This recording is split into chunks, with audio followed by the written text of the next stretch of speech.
Good reminder of what we're all about. Thank you.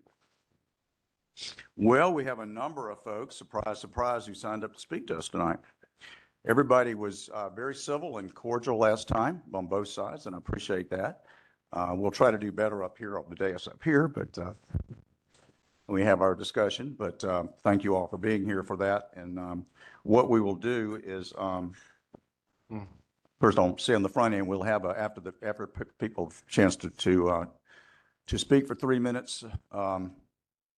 They'll come back to council. We'll have, I believe, a number of amendments that'll be offered as well, and those are very important. And we'll have a discussion of that and then a vote here eventually. I'm going to ask that I'm going to call like 2 or 3 names at a time so people can come up and line up. That would be help the process move along a little bit faster. So, thank you very much, Mr. John Slipke. You state your name and address, and he'll be followed by Carl Sobocinski and Lizzie Baber. Okay, good evening. My name is John Slipke. I reside at 43 Tyndall Avenue in Greenville. With me is Becky Worth. Becky and I are co-vice presidents of the Haney Serene Neighborhood Association. We are here this evening to speak in favor of the proposed rezoning of the Haney Serene neighborhood. Delcy Harris, our neighborhood association president, is not able to attend this meeting. In 2024, the city of Greenville partnered with the neighborhood association and community stakeholders to update the Haney Serene neighborhood plan and replace the existing planned development zoning districts. The neighborhood plan and zoning district were adopted in 2002 and have remained largely unchanged except for the County Square redevelopment modification in 2020. A steering committee of community stakeholders worked with the city's planning staff for several months to update the neighborhood plan. Becky and I were members of that steering committee. The updated neighborhood plan was formally adopted by City Council on September 23rd, 2024. Following the recommendations of the new neighborhood plan, the city earlier this year began the process of rezoning the Haney Serene neighborhood and implementing the zoning designations from the city's new development code. This past September, the city's planning staff released the new proposed zoning map for Haney Serene. Public meetings were held and community input was solicited. Based on this input, the planning staff made a limited number of modifications to the proposed map. The modified rezoning map went before the Planning Commission on November 6th, and the commission had unanimously recommended City Council approval. The Haney Serene Neighborhood Association is in complete agreement with this proposed rezoning map. The rezoning will bring Haney Serene into the citywide development code, providing much needed updates and more specific zoning regulation. If left in place, the current neighborhood code would hinder the achievement of the growth and development goals of the new neighborhood plan. This rezoning represents real progress for Haney Serene and will enable the future development of the neighborhood in a manner consistent with the rest of the city. On a separate note, we also want to acknowledge Shannon Lavrin and the city planning staff. Shannon has been supportive of this planning project from the very beginning, and the city staff has done an outstanding job in engaging the neighborhood and developing the master plan and rezoning. In closing, our neighborhood association urges City Council to approve the proposed Haney Serene rezoning ordinance. Thank you. Thank you. Okay. I'd like to ask Carl Sobocinski and Lizzie Bieber to come forward, and Chuck Rode, if y'all would just kind of be on standby to come right behind him. Thank you. Okay, Carl. Good evening. Carl Sobocinski, 1808 North Main Street. Good evening, Mayor White and members of council. Thank you for the opportunity to speak about this important issue, of which I have now been directly involved in for 15 months as co-chair of Greenville Together. In addition to Greenville Together, I speak tonight from a perspective as a resident, a property owner, and a business owner. My involvement, as many of you know, began when our staff brought concerns of verbal insults and harassment, fear of waking up a sleeping individual, blocking our entranceway, and random escalated situations that I had had to personally step into for fear of someone getting hurt. It was after several calls to the city and downtown officers for help that I became involved and turned my attention and compassion for others to being part of the solution, noting that the status quo is no longer working for our growing city.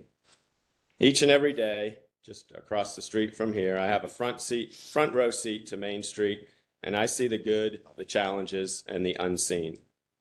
We're on countless top 10 lists. We provide clean, accessible, safe, welcoming public spaces for our residents, employees, customers, and the 1.5 million people who visit Greenville each year. That is the good. I've also had the privilege to spend time learning from outreach workers, case managers, nonprofit leaders, and service providers about the challenges that our city's success and growth have created for the poor and struggling middle class. These are the challenges.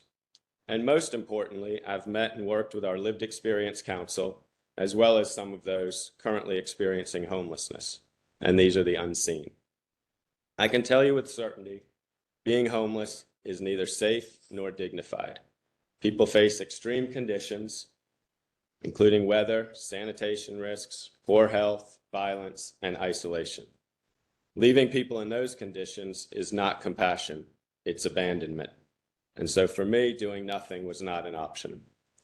I understand the city's need for this ordinance, and I believe that the ordinance, paired with real investments in outreach, housing, and supportive services, is an essential part of a balanced strategy. The strategy of Greenville Together, which has brought residents, businesses, service providers, and most importantly, our Lived Experience Council together to work to end unsheltered homelessness, making it rare, brief, and non-recurring. This ordinance gives our city a tool to intervene as a last resort in the most severe of situations. The ordinance should not be meant to criminalize homelessness. It should be used as a last resort only after multiple efforts to connect an individual with outreach, shelters, and service providers. In closing, I want to be explicitly clear that this ordinance should not stand on its own. It should move forward in tandem with outreach-first engagement, 24/7 access to restrooms, expanded shelter services, and support for the coordinated strategy Greenville Together is helping advance. Yeah. Thank you for your time. Lizzie? Evening, Mayor White and Greenville City Council members. I know you all, but I'll introduce myself, Lizzie Beber. And I am speaking tonight as the president of United Ministries, located at 606 Pendleton Street, which for anyone who doesn't know is a 55-year-old nonprofit who accompanies people in Greenville experiencing homelessness, people who are trying, as Carl has just shared, to survive, and people who are working hard to move forward. I'm also speaking tonight on behalf of my colleagues, Ryan Durek from Miracle Hill, who could not be here, and Reverend Jennifer Falchiorn from Trying Mercy Center, who's to my right, who are leaders whose organizations, like United Ministries, serve people deeply affected by this potential ordinance every day. When the city approached us earlier this year as service providers, we welcomed honest conversation. I do want to be clear that we did not initiate this ordinance, and we as service providers do not view just enforcement as a solution to homelessness. From the very beginning, we shared 3 truths that remain essential tonight. We will never support the criminalization of homelessness. It is not illegal to have nowhere to sleep. The city has both the right and the responsibility to ensure public spaces are safe and accessible for everyone. And number 3, a no camping ordinance alone risks real harm. Only with safeguards and real alternatives can it uplift this community. And so I want to lean in on that 3rd truth to say we have consistently pushed for 3 protections. Real alternatives before enforcement. If there is no safe or dignified place to go, arrest must not be an option. clear oversight and transparency in how this law is used, and continued investment in housing, in shelter, in mental health care, and trauma-informed outreach, because those are the things that are what truly end homelessness. In conversation, some council members have asked us to trust that officers will lead with compassion and that Greenville will choose dignity. And as a person of faith, I believe in trust, but trust must be paired with accountability, and the timing matters. In 3 days, our community will gather to give thanks for things like warmth and safety and home. But those are gifts that not everyone has. So it is not lost on us that a law passed during Thanksgiving week must not become a source of harm for those who have the least. Because the measure of Greenville's success is not our skyline, but how we treat those with the fewest options. Thank you. Yeah, thank you.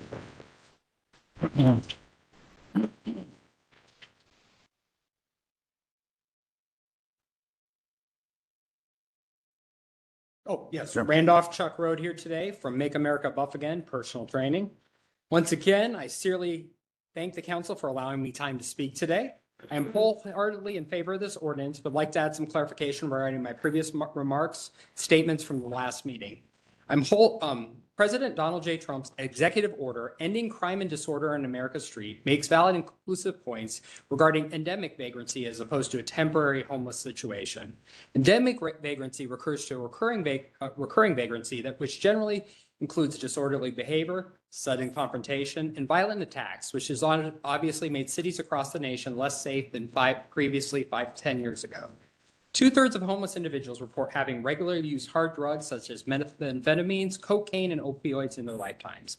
Others suffer from serious health conditions that require inpatient treatments. This horrible combination has left law-abiding citizens vulnerable to public safety threats, shifting homeless individuals into long-term institutional settings for humane treatment, though the appropriate laws will help maintain public order. Surrendering a city to citizens to disorder and fear is neither compassionate to the homeless nor the citizens. Overall, the judicial system or mental health system should be utilized to address these issues. In my opinion, true city time and resources have been dedicated to assisting those that are have not been dedicated to assisting those that are temporarily homeless. Individuals are currently working 40 hours a week, caught a bad break, and are left sleeping in their vehicle. Or individuals who are living paycheck to paycheck, caught a bad break in the job market, and may be temporarily homeless. Over the years, I've met and spoken with individuals being caught in situations like this. They've experienced short-term homelessness. I personally believe that there's little to nothing being done to assist these individuals. National charitable websites that I encounter do not summarize the differences between endemic vagrancy and temporary homelessness, which I do find concerning. The city of Greenville and Greenville County Police truly employ amazing individuals who act in utmost professionalism. I do not believe that the city police need nor require additional crisis intervention mental health training. These brave men and women already risk their lives every day to make our city safer. And in the 3 years, I have yet to see an officer act in any way other than kindness and professionalism. Additional proposed annual training multiplied by the number of officers will cost more in time and money that could be utilized to help with the problem we are currently experiencing. Regarding the 24-hour restrooms in my community, we had some community restrooms previously open to the residents under the good faith that they'd be utilized only by the residents. They were generally left unlocked. That was until somebody did something in the sink. I feel bad for the person, honestly, that has to clean that up. If restrooms are left open 24 hours a day, I feel bad for them. General unhygienic activities such as syringes, broken glass on the ground will not be fun for whoever has to clean this up. We have over 300 churches in Greenville, 5 charitable organizations, and amazing police department area. I do believe we have the resources to end crime and disorder in Greenville before it starts to get under control. Thank you, Mr. Raymond. Thank you. It's Bitsy Kazel and Joe Ronaletta, and then Son Clark is after that. Okay, sir. Hi, I'm Bitsy Kazel at 207 Frank Street here in Greenville, and I'm here to address the anti-camping ordinance. Greenville, like other cities, obviously has a homeless problem. There are residents here who, for many reasons, lack adequate housing. As a neighbor living in Southern Side, I know many of these individuals personally. As a realtor, I am painfully aware of the skyrocketing cost of housing. As a concerned citizen, I am also aware of the efforts of local organizations, churches, and the city itself to address this growing problem and to aid the human beings who are experiencing homelessness. I applaud the work that has been done by Greenville Together, Triune Mercy Center, United Way, and United Ministries in conjunction with the city to address this complex issue affecting us all. This ordinance, however, as it is written, will not help. To criminalize lying down and sleeping is immoral and counterproductive. Do we really want to jail someone because they don't have a place to sleep? The definition of residing in this ordinance is too vague. Under the current definition, a group of picnickers could be arrested. Arresting people does not deter people from homelessness. It might give someone a bed for a night, but at the expense of their dignity. I respectfully request removing jail time completely. Councilman DeWorkin has stated verbally that the ordinance would not go into effect until the day center is up and running and the public bathroom situation has been improved upon. But this is not what it says in writing in the ordinance. According to the current wording, the ordinance can take effect as soon as March 1st, 2026, with no conditions that must be met. We must not implement any new policy that supposedly encourages our homeless neighbors to access services before those services are available. I don't want our beautiful city to turn into a tent city either, but my fears of what this ordinance could lead to are far greater. I want us to continue to put our resources and our efforts into services and homes for our fellow human beings who are experiencing homelessness, not to put our efforts into incarceration. Greenville does a marvelous job of working together to lead the way in everything we undertake. I think we can do better with this ordinance. Together, we can make an impact that will be positive for everyone. Thank you for hearing my comments.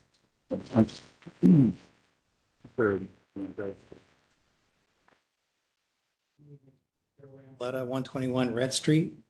Thank you for letting me speak tonight. I do support restricting the camping ordinance. I think about where else has unrestricted camping worked? Even state and national parks limit the amount of campers in them. They also have the proper facilities for those amount of campers. They plan, they maintain those camps.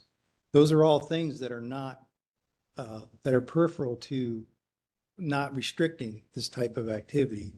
I'm a Christian. I do have compassion for these individuals. I do live in the central business district. I've lived here for 8 years. I've had countless encounters with these individuals, some not so good. Some we've had to call the police. On every occasion, the officer treated that individual with respect and honor. Even naked individuals, individuals that were urinating on themselves, all types of individuals I've run into night and day. You see that living in the city and you expect that, but you also expect some form of constraint.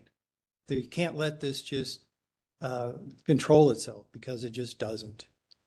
I also had to call the city on one occasion. There was an individual sleeping under the River Street Bridge. The River Street Bridge can flood at any time, living there for weeks under the River Street Bridge. I called this to the city's attention 3 times. Finally, they did something about it. I was more concerned about the individual than someone sleeping under the bridge, because they were in danger. I walk on the trail every day.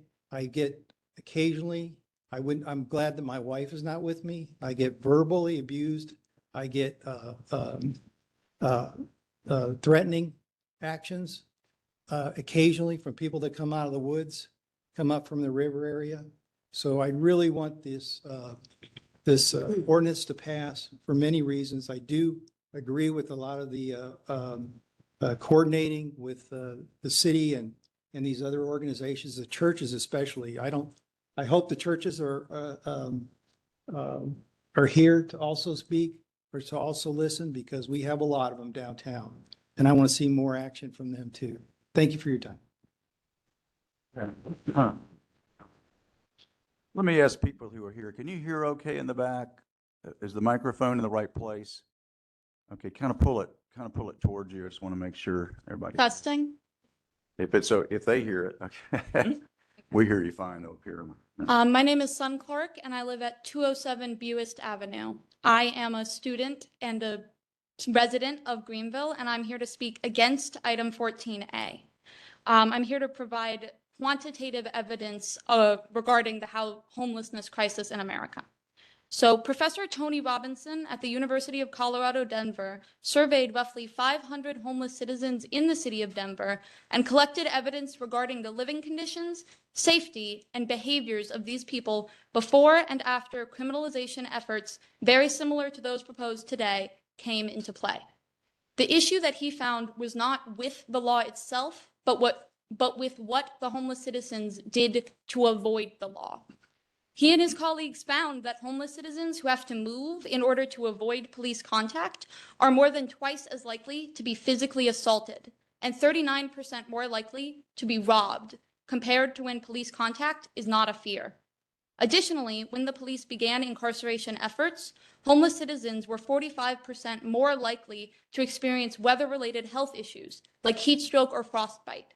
This is because these people were moving into more dangerous living conditions in order to avoid police contact. In this case, of course, the city of Denver is different from the city of Greenville, but in this case, 62% of those surveyed reported increasing difficulty in accessing shelters after criminalization efforts went into play. And only 14% of those surveyed were ever asked by the police if they were in need of services. And for those that are newly homeless, those that are waiting for a couch to open up or staying on the street for just a few nights while they find a new place, even just 30 days of incarceration can be incredibly destructive. 30 days of not being able to work means paychecks lost.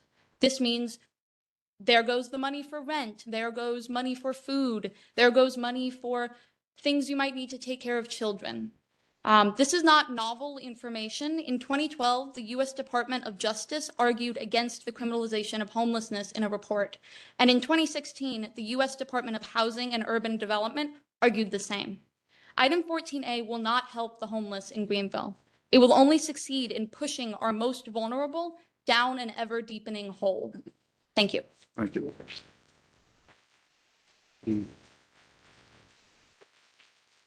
Our next trio is Reverend Susie Smith, Charles Morris, and Tandy Taylor.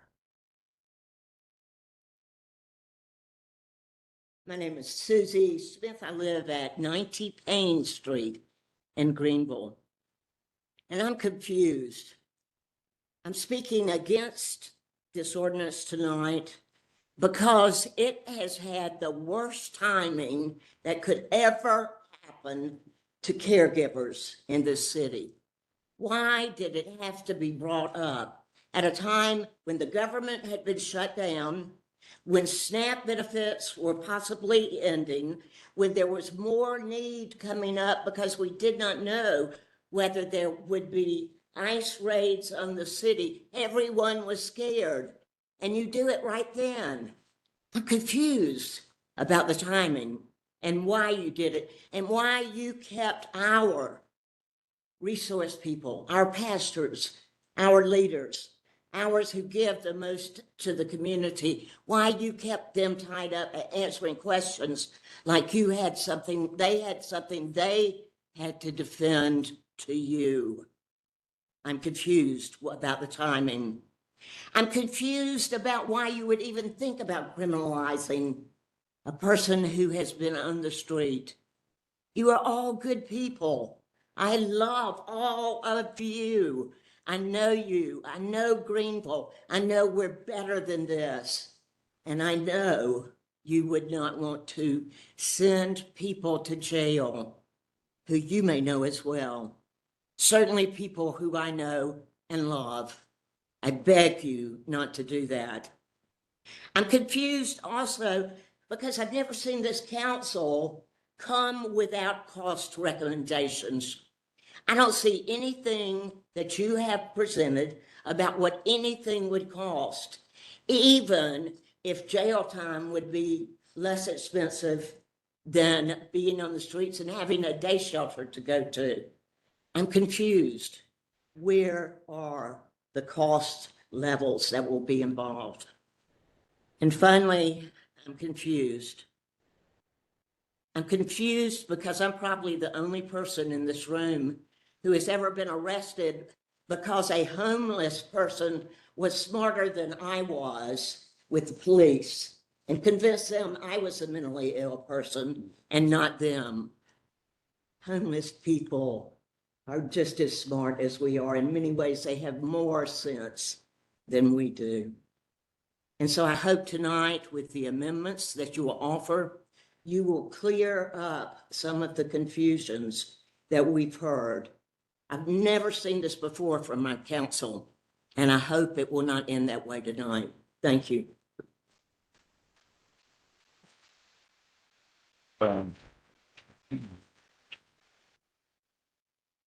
Thank you, Mr. Mayor and members of council. My name is Charles Morris, and I reside at 538 Perry Avenue in the neighborhood of West Greenville. This means I have the honor of being represented in this chamber by the legendary Lillian Brock Fleming, who I'm also honored to call a friend. Today, I am speaking in opposition to 14A, an ordinance that criminalizes homelessness under the guise of protecting public spaces. All of you are elected public servants, and all of you have sworn to serve your constituents. Yet the constituents who need you the most vulnerable members of our community, are now being targeted simply because of the nature of their existence. Who is this ordinance serving? How does this ordinance make our community better? How does this ordinance live up to the values of our community? It doesn't. 2 weeks ago, the chief of police himself stood at this podium and admitted, after being questioned by Councilman Gibson, that this ordinance is not necessary to provide the services that you say you want to provide instead of arresting and jailing. So if that is the case, then why are you so intent on passing this to create a new criminal statute targeting people who have nowhere else to go? If you truly want to help people, vote no on this ordinance and replace it with one that creates a day shelter, opens 24/7 bathrooms, and expands housing funding. Leave out the criminal statute. Move people off the street and into housing. That's how you solve homelessness. Mr. Mayor, you have an enormous legacy here in the city of Greenville. You have been the mayor since 1995, nearly my entire life, and I promise I'm not trying to age you. You are credited with leading the effort to revitalize our downtown into one that is nationally recognized as among the very best. Politics aside, no one will argue that Greenville has become a better place to live and work during your tenure.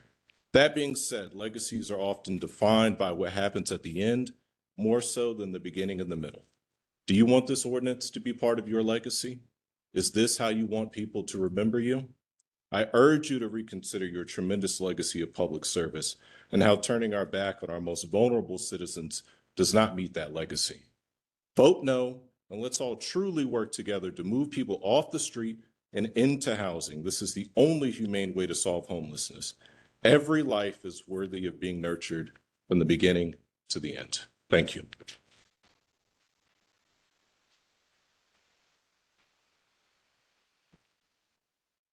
Good evening. My name is Tandy Taylor, and I live at 5 Arden Street in Nicholtown, and I speak this evening in opposition to the camping ban, item 14A. I appreciate the many long, difficult conversations that have taken place over the past few months. I appreciate your visits to service providers and your attentiveness to the 10 concerns that the leaders of those service providers publicized in early summer. I appreciate some specifics in the ordinance.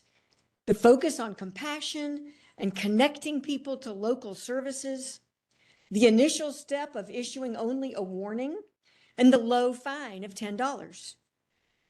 And yet I still find myself troubled by this ordinance. I fear that it is a wolf in sheep's clothing, that underneath the helpful cloak is a sharp bite. the bite of arrest.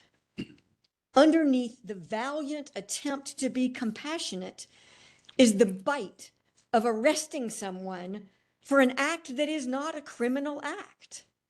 Sleeping on a park bench does not make you a criminal.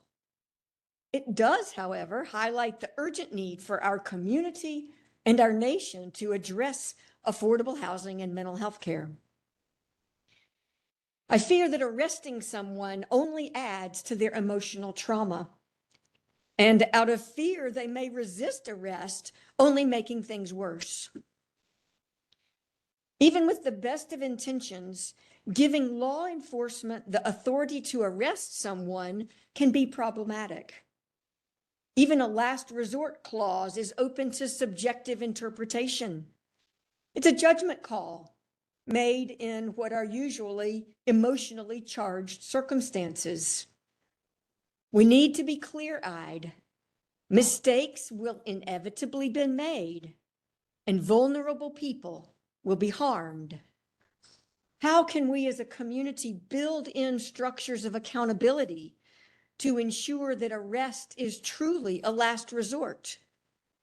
How can we structure this to minimize the trauma that an arrest could inflict on a vulnerable person? And so my bottom line question is it absolutely necessary to include the authority to make arrests? It is not too late to change your mind. Rather than making you appear weak or embarrassed, it would be an act of great courage to say that upon further reflection, you have now come to a different conclusion. Thank you for the opportunity to speak.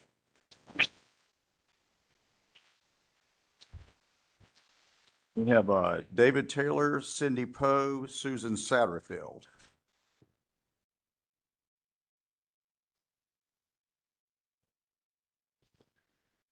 Good evening. I'm David Taylor, and I also reside at 5 Arden Street in Nicholtown.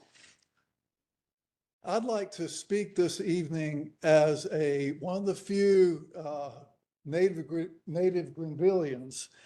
I remember when downtown was not the place to be, and privileged people like myself were fleeing to the malls and the suburbs to hang out. But vulnerable people have always been in this space. They've always been here. But now that our city is trendy, is a wonderful place to be, now we're going to criminalize homelessness. I would like to call forth the legacy of another great Greenvillian who's passed on, and that's former Mayor Max Heller. He started this whole turnaround for our city. And he was a Jew who fled the Holocaust. He knew at a very fundamental level what it meant to be marginalized. And he would never support an ordinance like this. Neither should anyone who seeks to honor his legacy. Councilwoman Dow, I would like to tell you about my mother, who next month would have turned 100 years old. She was the first woman elder elected in this presbytery, in whose footsteps you follow. And like you, she was a strong Democrat. She taught me compassion for the marginalized and gave me a lens to see injustice. And I'm forever indebted to her. I believe that she would be appalled that a Democrat and a Presbyterian elder is supporting this ordinance. Truly courageous leadership is admitting that you're wrong on something and doing what is right. And so, Congresswoman Dow, I humbly ask you to show courageous leadership this evening. Thank you so much.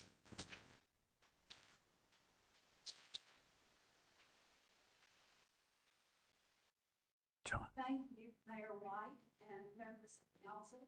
My name is Cindy Poe. My husband, thank you. Yeah, My thank you. husband and I live at 117 Chisholm Trail, and I'm here to speak in opposition of the proposed ordinance. I believe everyone is in agreement that Greenville must do something to protect our homeless citizens, as well as to protect our public and private property.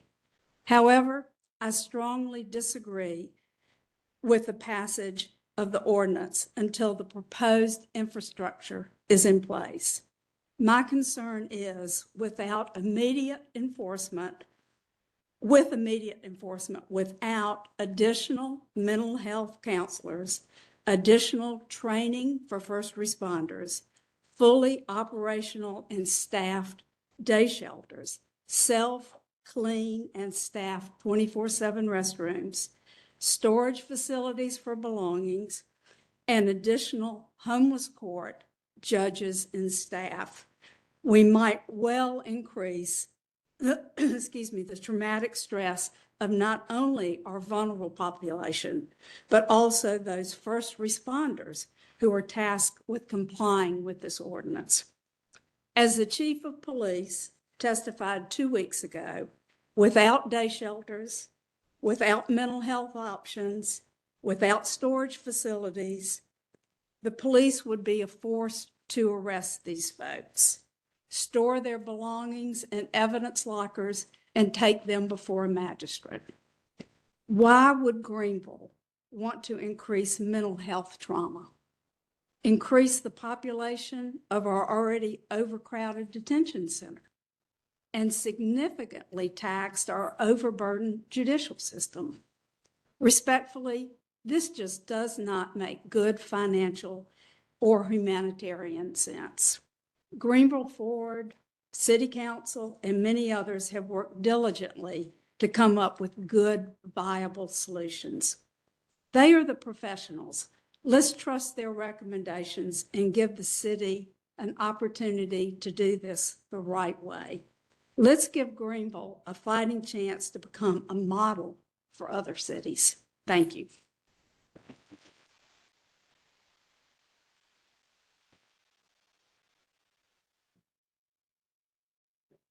Got to get up there now. That's right.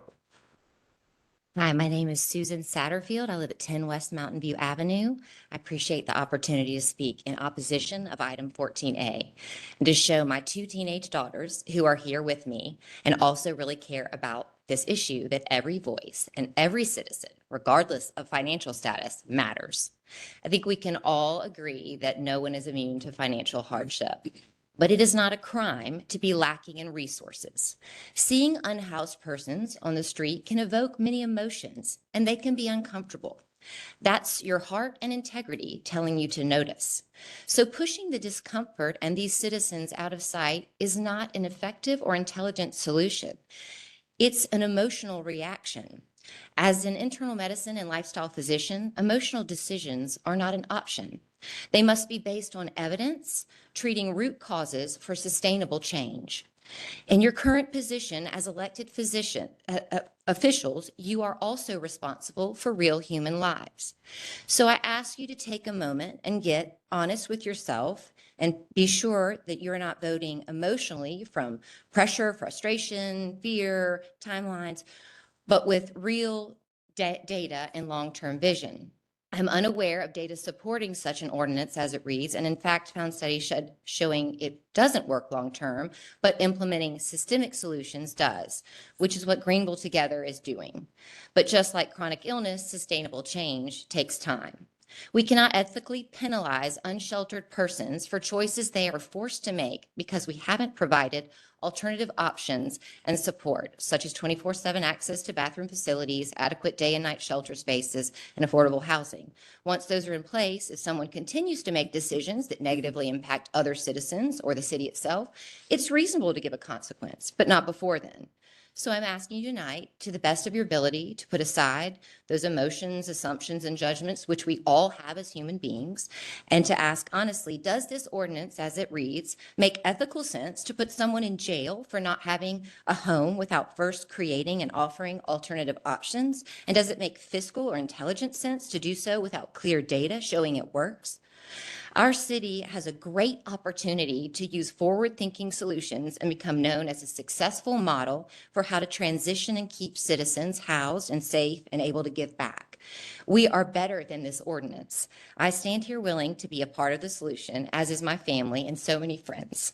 Thank you for your service, time, and consideration.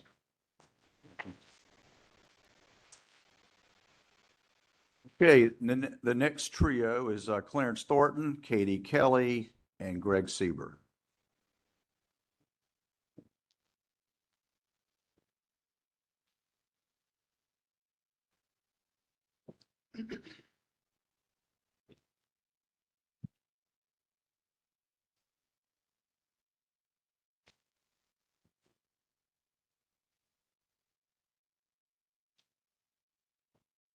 Excuse me.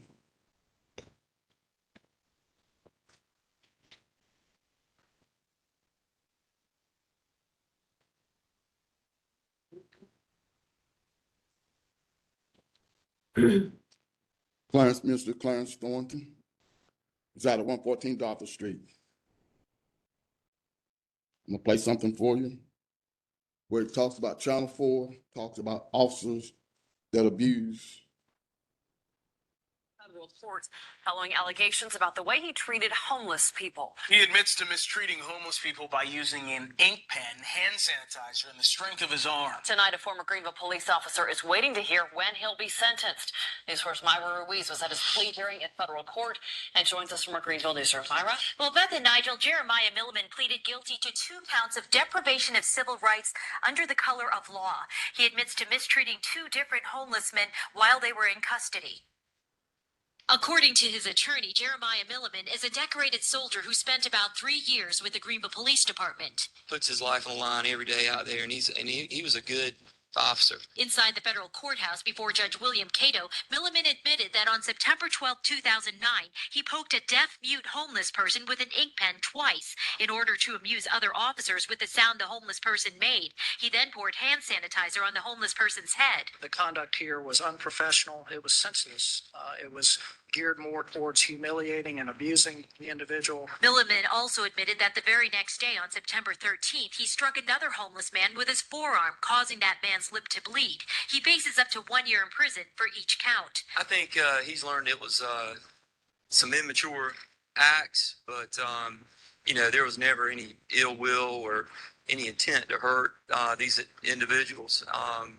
It was just some immature acts. Last month, Matt Jowers, another former Greenville officer, pleaded guilty to 1 count of deprivation of civil rights. He was with Milliman on September 13th and admits to pushing the homeless man they had in custody into the side of the patrol car. Our office is committed to prosecuting civil rights violations, whether it's under color of law or not. The U.S. Attorney's Office continues to investigate.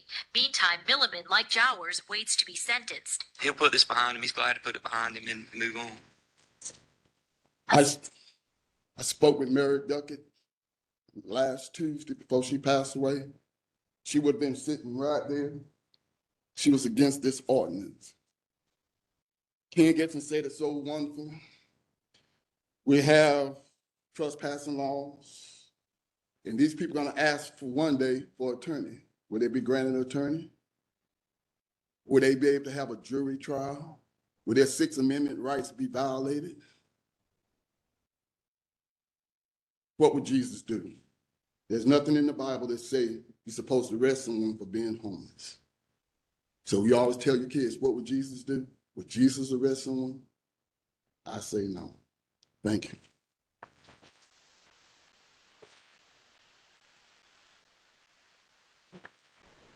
you. Katie Kelly. Yeah. Good evening. My name is Katie Kelly, and I live at 102 James Street. I'm here to speak in support of the ordinance addressing homelessness. For years, homeless individuals have camped in the public right-of-way directly behind my home on Stone Avenue near Pete Hollis. Because there's no ordinance in place, the city couldn't do anything, even though these tents were just feet from my backyard. Regularly, I find trash, clothing, and food waste in my yard. One of my dogs got sick from eating a jar of peanut butter that was thrown over the fence. She developed pancreatitis, had to have IV treatment, and expensive veterinary care. My children, Natalie, who's 12, and Mary Mack, who's 2, can often not use our own backyard comfortably because of what's going on the other side of the fence. One example that stands out is on our one snow day last year. Instead of enjoying it outside, we had to stay indoors because a couple in a tent behind our fence was having a loud, heated argument. It was uncomfortable and awkward, and I didn't want my girls hearing things that they might repeat.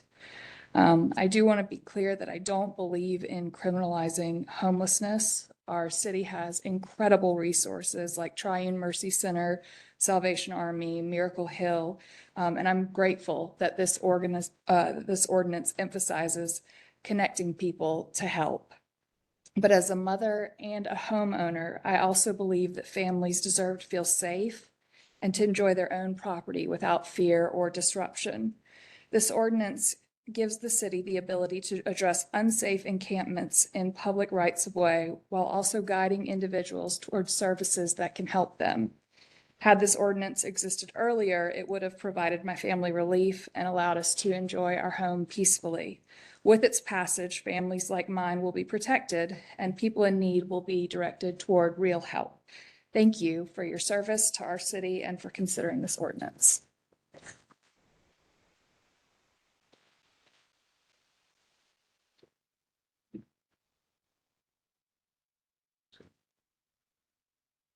Good night. I'm Greg Sieber. I live on Stonehaven Avenue here in Greenville, and I support this ordinance really for 2 reasons. One is public safety, and 2, I actually want to help the homeless. I think everybody does.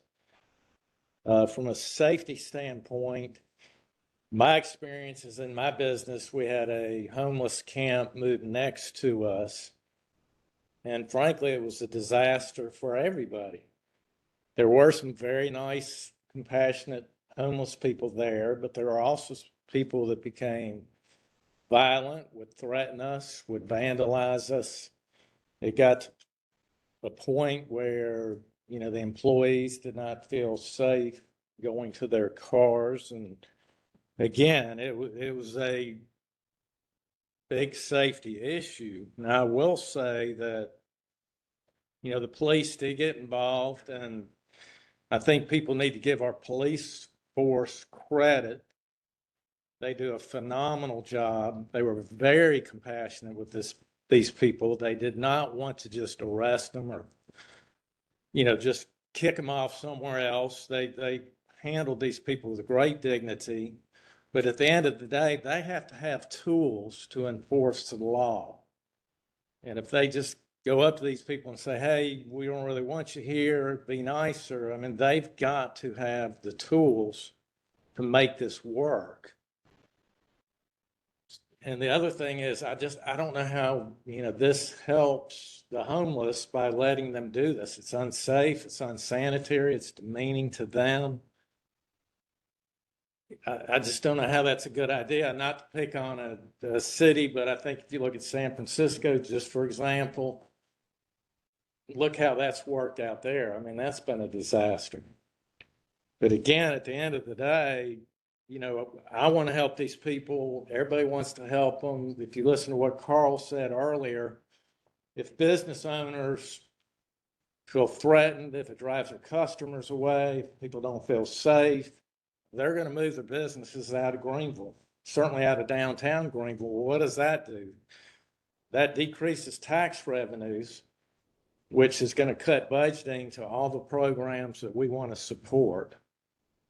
So again, those are the reasons I'm in favor of the ordinance.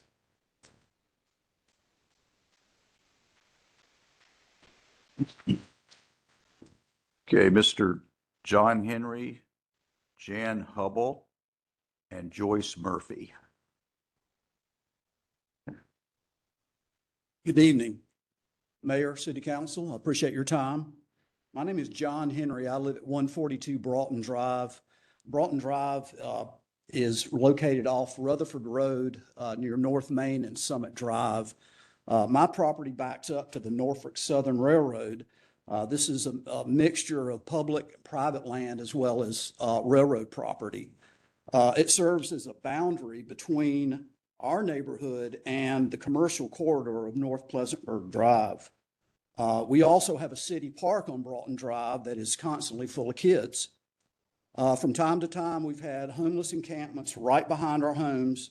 This has only become a problem in the last few years.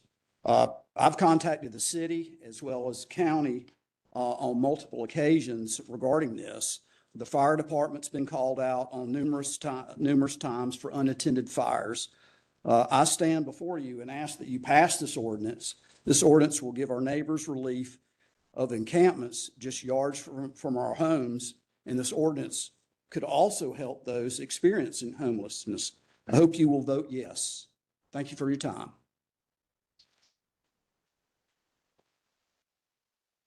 Hello, my name is Jan Hubble, and I live at 200 East Earl Street. And I come to you today to urge the City Council to pass this homeless ordinance. I would like to say that I have a unique perspective to share with you today, but I don't. But what I can say with confidence is my opinion represents a large segment of our residents in North Main and throughout this city. Our desires are simple. We want a city safe to raise our children and enjoy our grandchildren. That goes for a safe downtown. I live in a downtown neighborhood and my grandchildren live across the street from me, so this is very important to me. We want the cars to slow down on our street and parks that we can visit without worry. We want our roads paved and our sidewalks maintained. We also want our homeless citizens cared for and even provided a pathway to help. That is paramount. I am a compassionate Christian as well. But we also deserve to have our parks and plazas used for their intended use. As the ordinance title says, it is not okay for anyone to make their beds or reside in a park, plaza, or sidewalk. It's not good for anyone, including our homeless population. This ordinance strikes the right balance between saying it's not okay to use parks, plazas, and sidewalks as a bed to reside, but it also includes significant help from the city to better help our homeless citizens, such as funding for real outreach and a day center, as well as 24/7 bathrooms and an emphasis on homeless court. I thank the city and Greenville together for working on an ordinance that we can all get behind. City Council, I encourage you to vote yes on this ordinance. Thank you.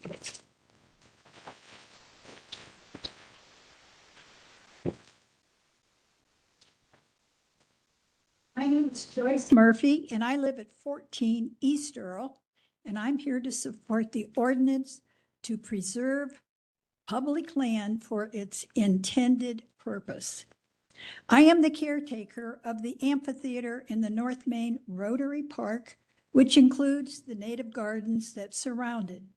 The Parks and Recs Department knows the area as the Shives Memorial Garden, as my late partner, Courtney Shives, set up a trust for me to maintain this area.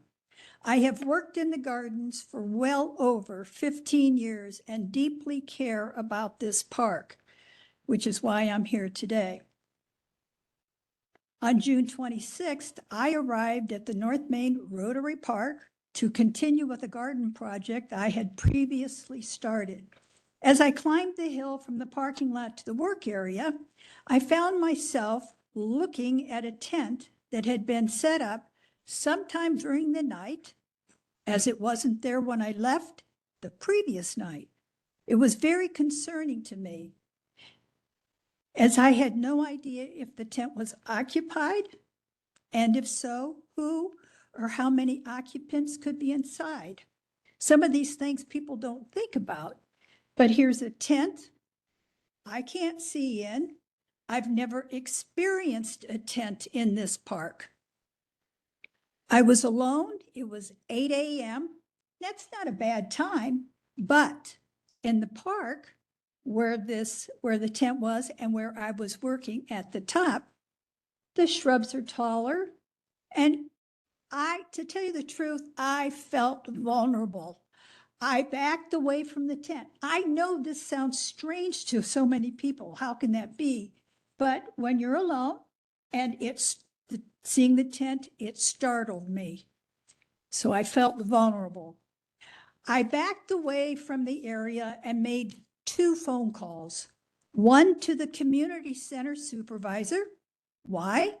Because the daycare summer program the kids were going to be arriving shortly.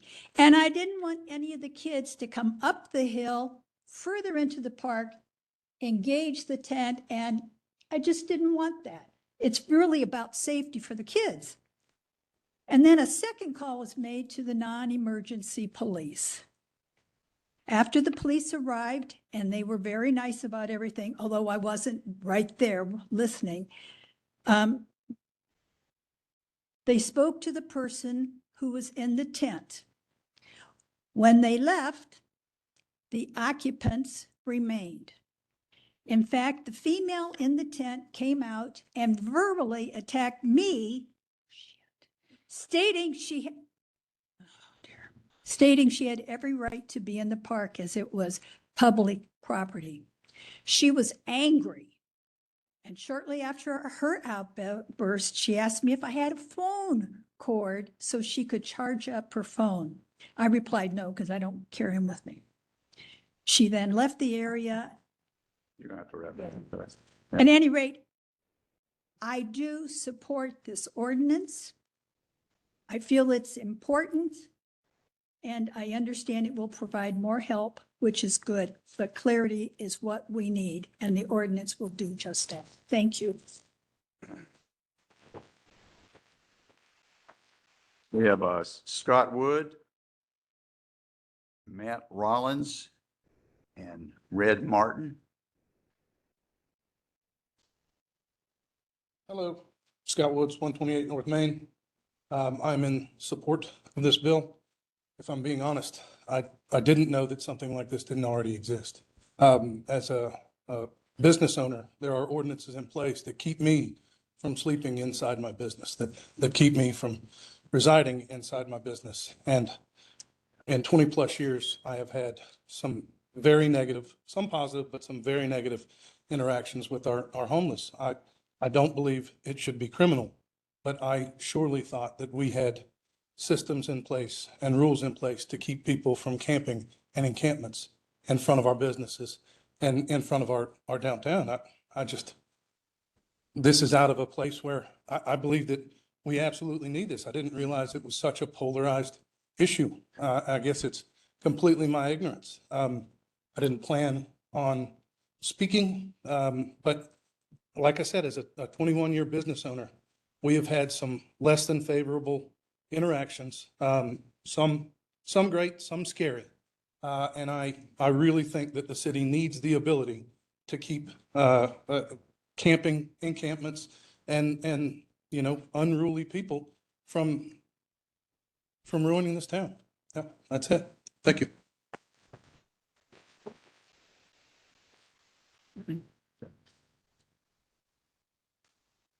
Good evening, Mr. Mayor and City Council.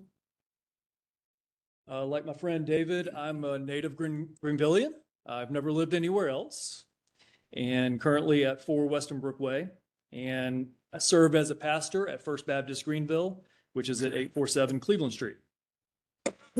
First, thanks for your leadership and service to this community, and always, as always, the time to come and speak. I'm here to speak to the camping ban ordinance, and I'm against it. As it currently reads to me, it actually is a very good example of the city's prerogative to set boundaries on what people can and can't do on public property, to determine behavior that is acceptable or not acceptable.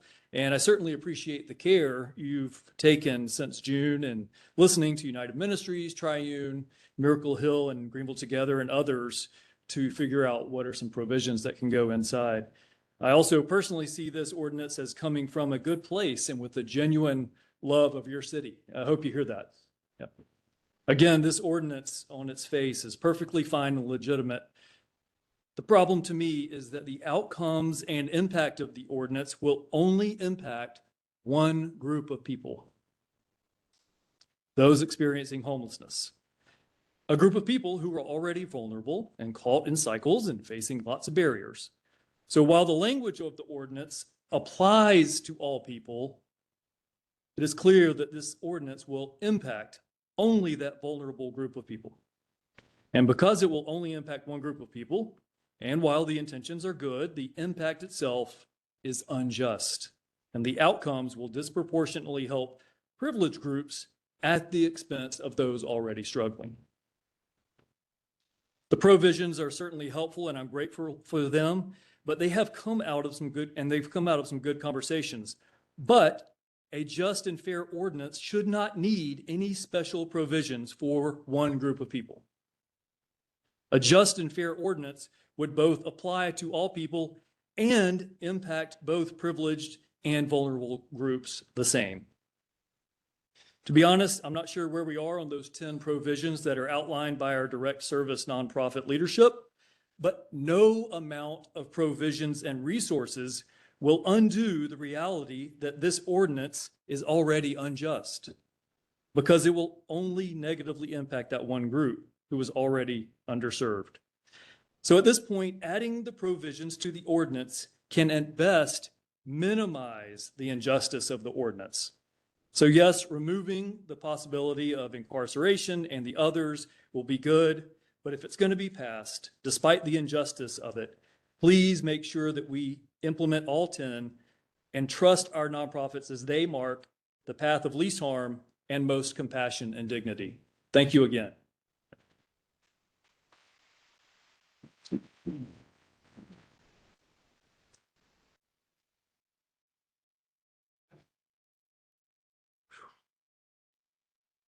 First of all, thank you for having me tonight to come speak again. I'm sorry the way I dressed. I've been out there serving our homeless community Thanksgiving dinner today. And so I come to you to tell you a story about a guy. His name is Jeff. Jeff's been homeless for 7 years that I know of, because that's how long we've been out on the streets affecting the home, trying to help the homeless. Well, Jeff got locked up. And when he got out, guess where he went? To be homeless. There was nowhere else for him to go. Jeff stayed out there for 2 days. He got a blood clot in his leg, and they had to surgically remove his blood clot. He went to St. Francis Hospital, stayed there for 3 months. Guess where Jeff went when he got out of the hospital? He went back to being homeless. Jeff called me and asked me to go to treatment. So I was able to help him get into Morris Village. And he's staying in Morris Village right now. December 1st, he gets out of treatment. Guess where Jeff's going when he gets out of treatment? This is a man that's doing everything he can to do better. Sending him back to jail is not an option. It can't be the option. Because if you put Jeff back in jail for 30 days, guess what Jeff's going to be on 31 days? Homeless. We have to find a solution before we pass this. And I don't know if everybody in this room knows it, but I know it. This month is National Homeless Awareness Month. And how do we bring awareness to the homeless when we're trying to lock them up for being homeless? I spent 18 years of my life out there. All of our stories are the same. Most of us that were homeless and are homeless now suffer from a disease of mental illness.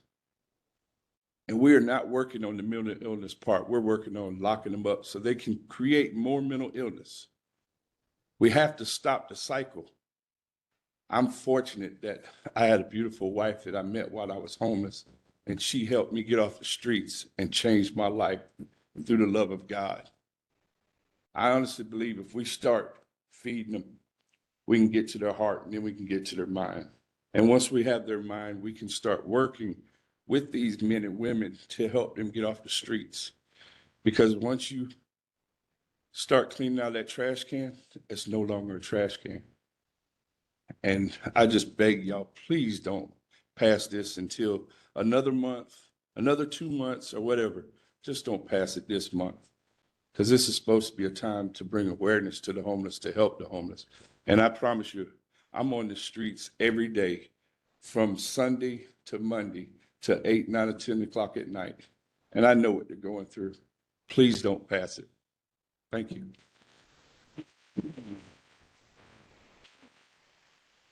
What, Lorraine Prowl?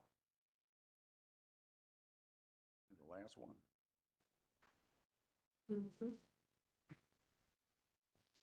Good evening, and thank you so much for your time. I appreciate being here and being able to speak to the council. Already? We'll start over. It's okay. I live in the county of Greenville, but much of my work takes place in the city. I have an office at 663 Rutherford Road. My company is Leadwell 360 Consulting, and we focus on business and community development. For the past 2.5 years, our team has built a program that helps residents facing chronic financial insecurity remain stably housed. And our program is designed to connect residents with the resources they need. Currently, we're working over 15 multifamily properties, helping families and individuals. Additionally, we support individuals and families transitioning out of homelessness as they move into stable housing. We work with agencies like SHARE, the Greenville Housing Fund, the Greenville Housing Authority, and many, many more, including Greenville Together and the Housing Surge. What I've learned over the past 9 years working in the homeless and affordable housing sector is that it takes a community working together to obtain long-term growth and success. That means designing a system that moves our citizens forward. In 2020, as the chair of the Upstate Continuum of Care and the CEO at United Housing Connections, I began working with the city of Greenville to try and develop a system that would help support those experiencing homelessness downtown find housing. For the first time in the city's history, City Council placed a line item in the budget to support a street outreach team. Then we worked together with Judge Hawley's team and others to establish the Foundation for Homeless Court. The mayor and city council also supported a pilot program called the Housing Resource Center, a day center, in downtown Greenville, which then housed 33 chronically homeless individuals in less than 6 months. It was very successful. All these efforts fully supported by this governing body. The ultimate goal was far from criminalizing homelessness. The ultimate goal was to get people off the streets and in a home. I'm grateful that council continues to support the efforts of groups like Greenville Together and the Housing Surge. So do I. And so does my company. And so does my team. As for the no camping ordinance, the amendments that have been shared with me state that they will not go into effect until public restrooms are available 24/7. A housing resource center has been established along with trained outreach professionals and storage for belongings for those experiencing homelessness. When all of this is accomplished, I support the implementation of the ordinance. I do believe that if implemented as planned, it is a tool, only a tool, which combines with outreach professionals and housing resource-centered opportunities can directly connect individuals experiencing homelessness to housing, opportunities, healthcare, jobs, and more. By ensuring these supports are in place before enforcement begins, the ordinance becomes part of a compassionate community plan. Together, it will be important to monitor the ordinance impact closely to ensure it does not inadvertently penalize those still waiting for housing or services and adjust our approach as needed. While we all may have different perspectives on this issue, we can all agree that every citizen should have access to safe, sustainable, and affordable housing. Thank you for your time.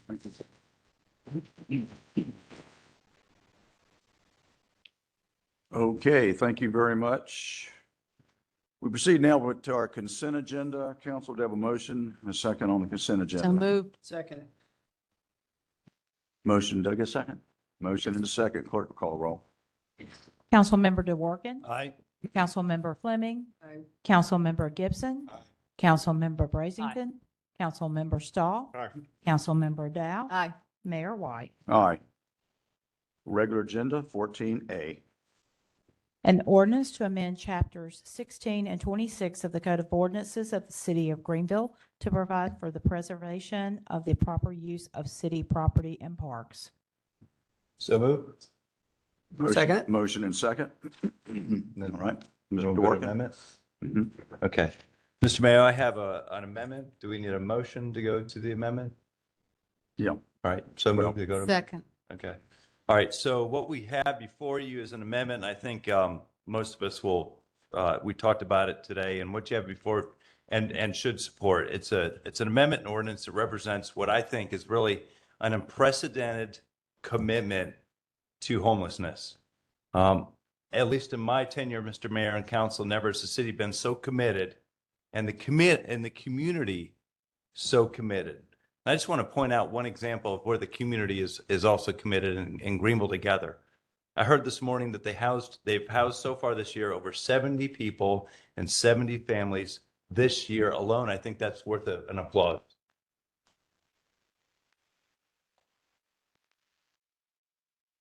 So we have that's worth celebrating, and I think now we have an amendment that can help even more.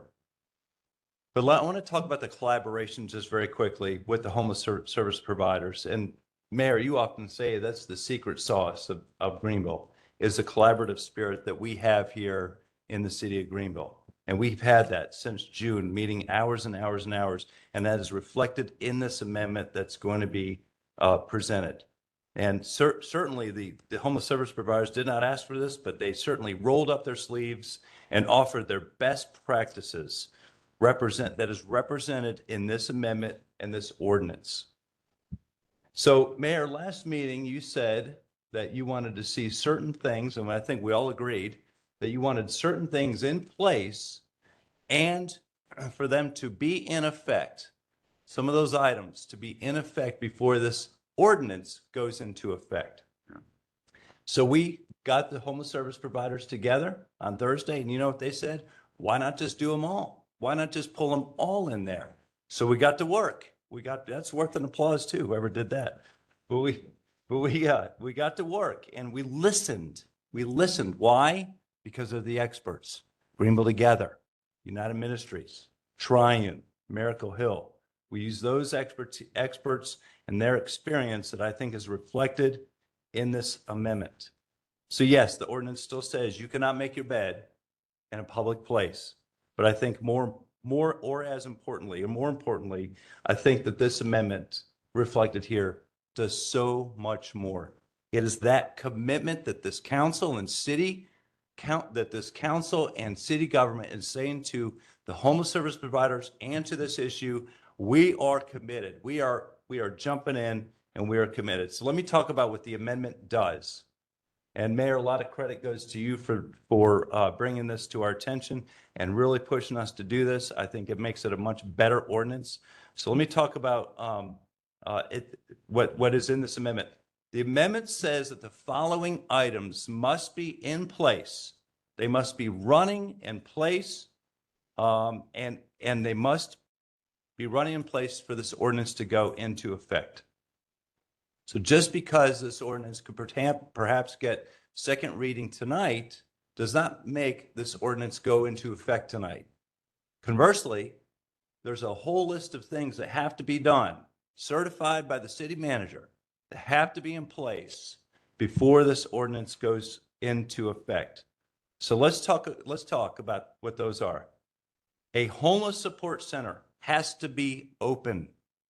Our folks have to have a place to go. We've heard that from so many folks tonight. Where are they going to go? Well, we will make sure that there is a homeless support center that will be open.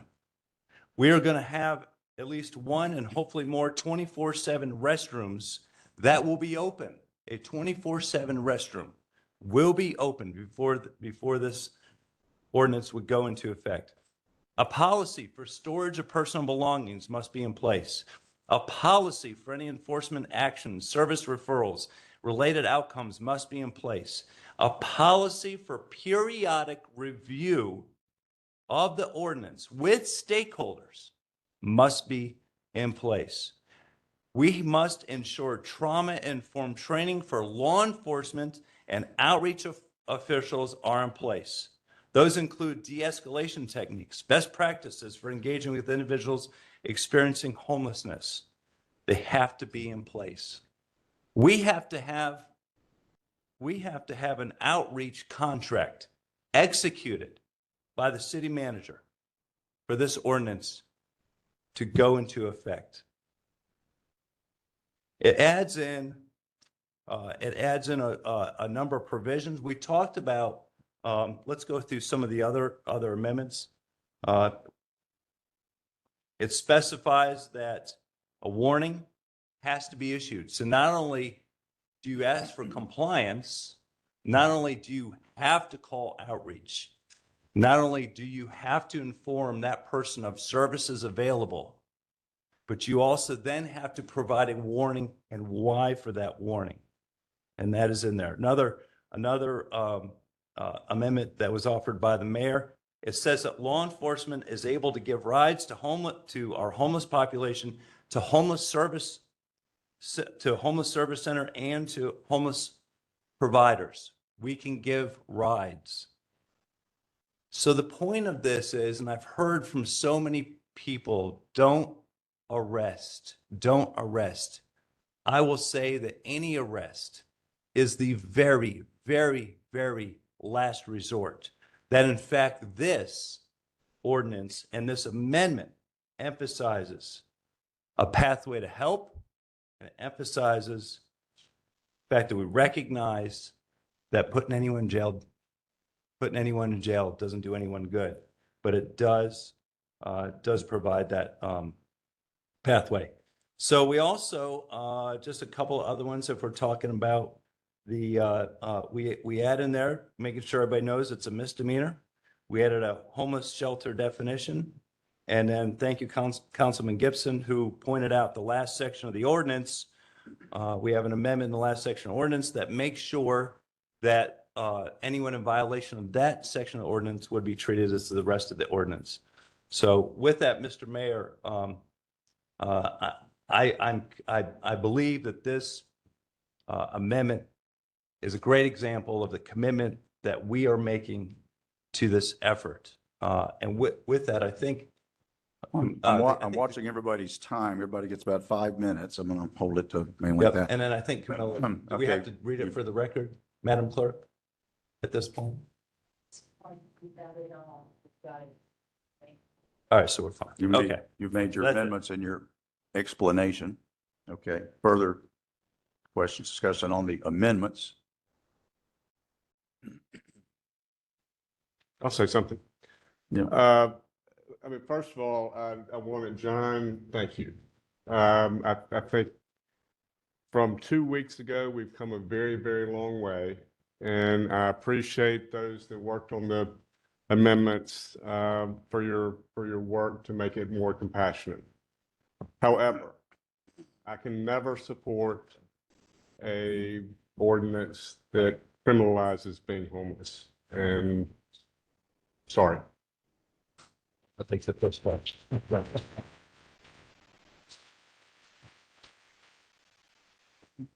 Yeah, go ahead. So, well, I appreciate the amendment. And I appreciate the collaboration that you have done. I appreciate the work that you have done to understand this problem. However, I'm extremely disappointed that despite all of that understanding and despite all of that work, we are still in a space where we are talking about putting homeless people in jail for simply lying down on property that is owned by all of us, including the homeless people who we are trying to take care of. I have some concerns about the amendments. There is not a lot of clarity and definition on what some of these things mean. I have no idea what a homeless resource center is. I understand what your understanding of it is, but this ordinance does not specifically give any guidelines or anything to let us know what exactly that is. One bathroom is simply not enough. This is a big city. We have homeless people throughout. One bathroom that people can go to is simply not sufficient. You say that it can't go into effect until a contract is in place. A contract being in place and actually being in a position to provide the necessary services are two entirely different things. So I have concerns about that. But my big concern about all of this is the jail part. And why does that make me so upset? And the reason why is because in my real job, the one that actually pays me, I am a criminal defense lawyer. So I have seen every jail in the upstate. And the last time we had a meeting, the statement was made, if we arrest these people, they'll go into a jail and it'll be safe and they can get treatment. There is no jail in the upstate that is safe where you can get treatment. And I assure you, the Greenville County Detention Center is far worse than others. In 2020, there was a analysis that was done by a nonprofit. That nonprofit looked at all the 10 largest jails in the state and looked at deaths. Of all of those jails, even though we were not the largest, Greenville County was the deadliest. Between that time frame, we had 27 deaths, 10 of them suicides, which indicate that people are not getting mental health treatment within the jail. If you say that, oh, well, after 2020, they got better, it did not. In 2022, there were 6 deaths. In May of 2022, there were 3 deaths in 1 month, 2 from fentanyl overdoses, 1 from a suicide. We continue to lead the state in deaths as far as a jail is concerned. The national average per 1,000 inmates is like 1.35. We're almost doubling that.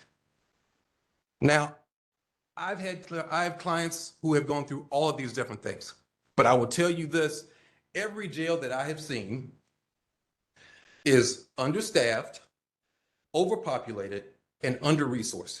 Because we love putting people in jail, but we hate spending the money to actually provide the services and the resources in order for them to have a decent and humane stay. So when you look at the Greenville County Detention Center, just like every other jail in the upstate, and quite frankly, probably through the state, you see that gang activity is rampant, weapons are prevalent, you see assaults that are commonplace, you see individuals who are routinely denied medical care, especially mental evaluations and the like. You see an excessive number of deaths of people that we put into the situation. You also see people who are being held longer than they're supposed to stay in jail for days in some instances. In trying to find specific examples of this, I didn't want to just talk about my own clients. So what I did was I went and I looked and saw how many times Greenville County Detention Center was actually sued. The number was staggering to the point where I could not even begin to sort of analyze it. So what I did was I limited it to cases that had either been filed or settled within the last 18 months. These are some of the ones that I found. There's a case of Ballum Alexander. Ballum was at the Greenville County Detention Center. While he was there, his wife and his infant child would come to visit him. In the booth next door to him, there was an individual who was having loud phone sex with his visitor and masturbating openly. First time it happened, Ballum didn't say a thing. Second time his wife comes to visit with their infant child, exact same situation. This time, Ballum makes a complaint. After he makes the complaint, 4 gang members come to his cell and beat him to the point where he had a broken nose, a concussion, a severe laceration, a corneal injury, numerous blunt force wounds. He waited hours before being taken to the hospital. And for nearly 3 months, he received only minimal care before finally going back to the hospital and having an MRI, which determined that he had a spinal injury that had been untreated. You had Michael Locke. He arrived at the jail around 7:30 a.m., showing clear signs of medical distress. He received no proper evaluation. By 10:30 a.m., just 3 hours later, he was found dead. David Signoli, he was a veteran. He had a pacemaker and a serious heart condition and a diagnosis of bipolar disorder. As soon as he came into the jail, he told the jail about the medications that he was supposed to be on. For nearly 2 weeks, he didn't receive any of them. And during this time frame, he suffered from excessively high blood pressures. And finally, after 17 days when he was released, he had to go to the emergency room, and the emergency room found that the damage that had been done to his heart was irreversible. He was now required to have a defibrillator and is considered 100% disabled. There's Verdell Evans. Mr. Evans attempted to avoid gang involvement inside the jail, but because of staffing shortages and poor supervision, gang members threatened him, extorted him, and intimidated him with homemade weapons. He eventually reported the threats, and the very next day, the same individuals attacked him with a sharpened broom handle, where he suffered from head, shoulder, knee, and back injuries. And instead of receiving care, they placed Verdell in solitary confinement. And then there's a case of Kenneth Tucker. Kenneth Tucker arrived at the Greenville County Detention Center, and he was having a clear psychotic episode. He waited 7 days to even be evaluated. He was prescribed medication, but never received one pill of it. 16 days later, he was showing signs of severe dehydration, chest pain, unstable vitals, inability to stand or walk, incoherence, crisis level psychiatric distress. Rather than treat him, they returned him to his cell. He died the next day. When he died, he had lost 36 pounds due to dehydration. The county paid $2.5 million in settlement of that case. This is the place that we are talking about sending homeless people to simply for laying on public property that is owned by all of us.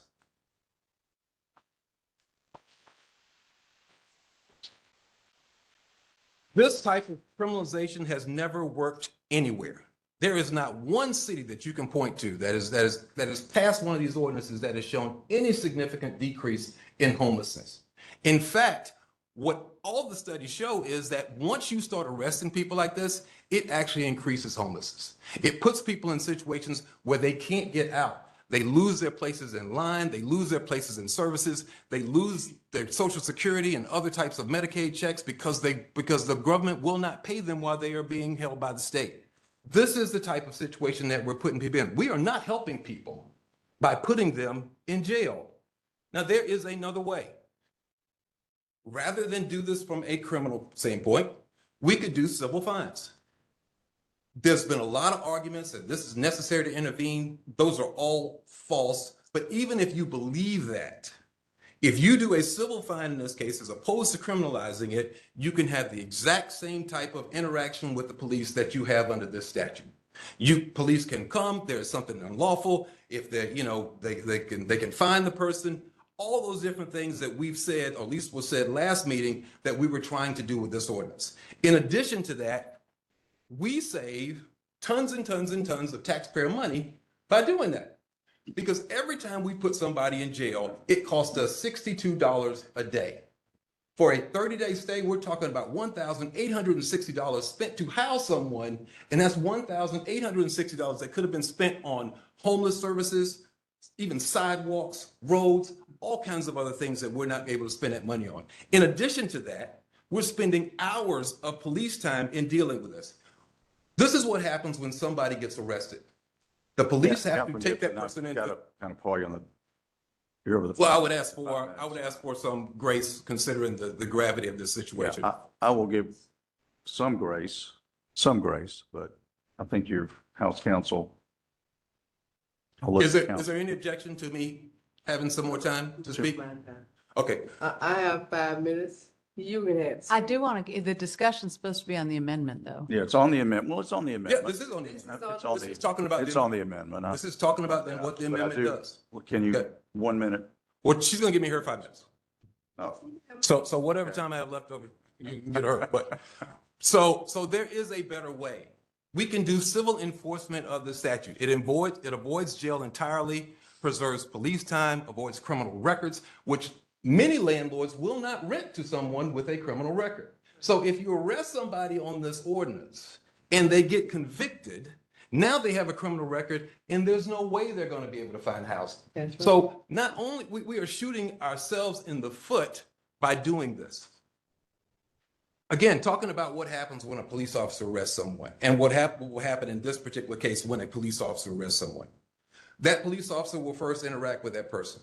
That police officer will then take that person, will have to make a decision and do whatever investigation and then decide to take that person in custody. That police officer will then take that person into custody, put him in their patrol car, and then have to drive them to the jail in order to be arraigned. Because that person will likely have all of his belongings on him, the police will then do what's called an inventory search. And that's necessary to make sure that someone doesn't say, hey, you guys lost my mom's diamond ring, it was in the car, or whatever. So however long it takes for that officer to go through all of the personal belongings that person has, the police officer has to do that too.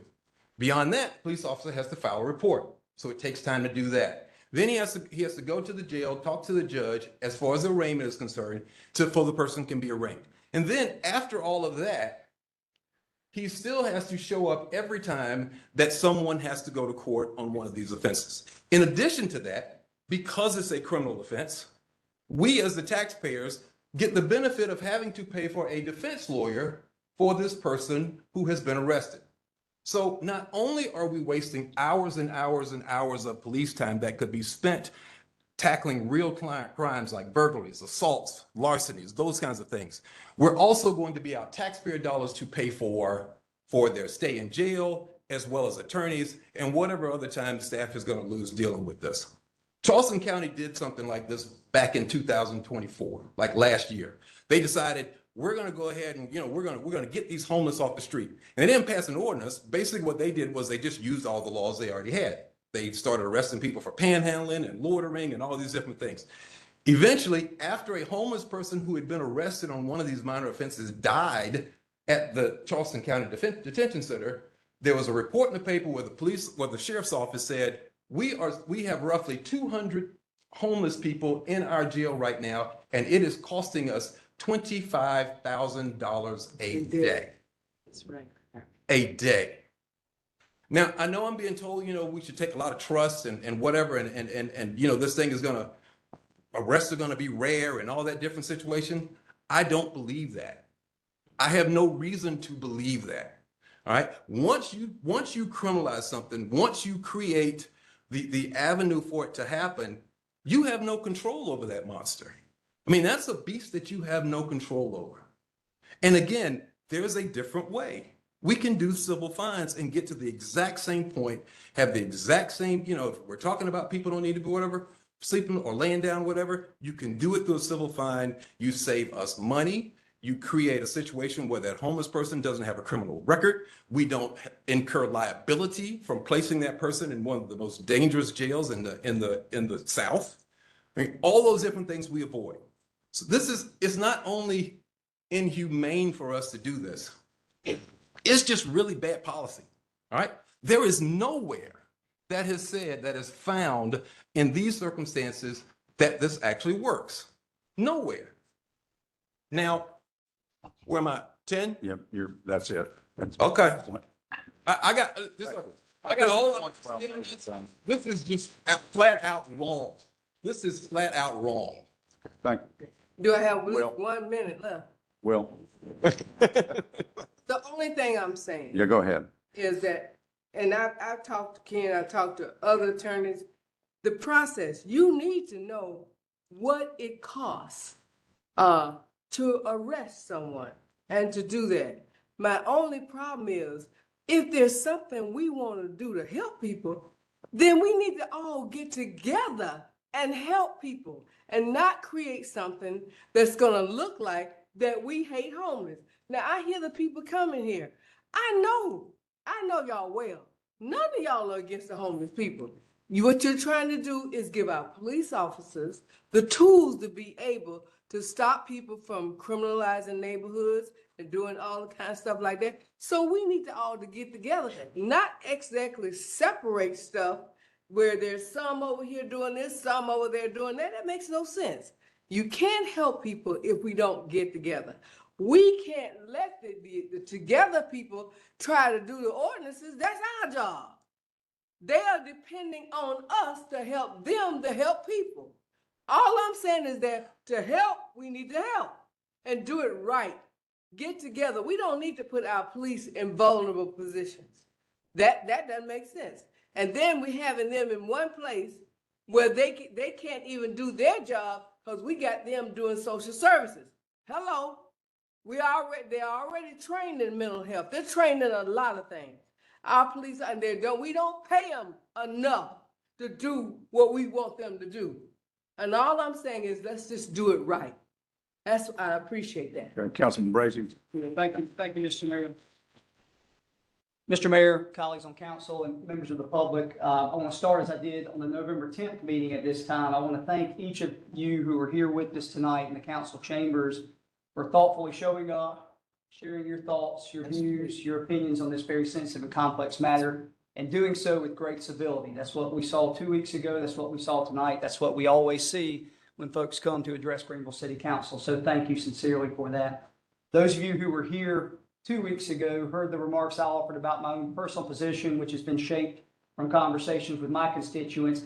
I won't be as expansive as I was 2 weeks ago, and I won't use my entire 5 minutes, but I do want to say just a couple of things specifically on the broad collection, the breadth of the amendments that are offered before us and that we're weighing in on and offering opinion now. My reaction, I know each of you are seeing this probably now live for the first time. I had the opportunity to see it this afternoon as a preview. My reaction was similar to what I heard Councilmember Stahl's reaction to in terms of it being a step in the right direction as an improvement from the last meeting. Now, we may still, Councilmember Stahl, differ on the final outcome, but broadly speaking, all of this red text, that which is intended to enhance and improve by design from the previous meeting to now, I think is a step in the right direction. I heard two speakers tonight say things such as, we need a balanced strategy towards this very important and complex issue. I heard another speaker say, we need to strike the right balance. I think that the things found within these amendments move us a significant way forward towards doing just that. As I've thought about this for months, and as I've talked to so many of you and so many of my constituents, the overwhelming majority that I've heard that have shaped my opinion on this is that this is not an either-or consideration, but rather it should be a both-and proposition. And let me explain. Both-and meaning we should, in my view, we have the responsibility solemnly, we should take steps to preserve our public assets, our precious infrastructure within the city of Greenville, and that is, of course, by title and largely by intent what this ordinance strives to do.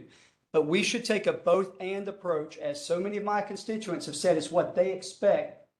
Do that, but not without adding a much expanded, much more robust series of resources and services and provisions for the homeless population of our city who are looking to us to provide such care. As I've heard so many things that individuals have said must be in place before we consider the former being the preservation of public property, I look at these amendments and see just those. I have a different approach than Councilmember Gibson. I'm not alarmed by what's called for in these amendments. I'm actually satisfied with hearing things like a homeless resource center would not be a promise. It would be an absolute guarantee before this ordinance comes into effect. I'm interested in storage and day lockers for people's effects. I'm interested in 24/7 bathrooms. Why? Because for the months over this dialogue, that's what we've heard providers, that's what we've heard people who are stakeholders in this conversation say it's what the city ought to put in place and provide. And so in closing, Mr. Mayor, members of council, colleagues on council, and public, I look at the heart of this ordinance in terms of preserving and protecting public property combined with this much improved, much significant. I might go as far as to say from a legislative standpoint, the most significant step forward in terms of allocating in one swoop resources and solutions to our homeless population. I think this is a balanced strategy. I think this is striking the right balance, as our speaker said earlier. And so I thank everybody for the work that went into this, and I fully intend to support these amendments.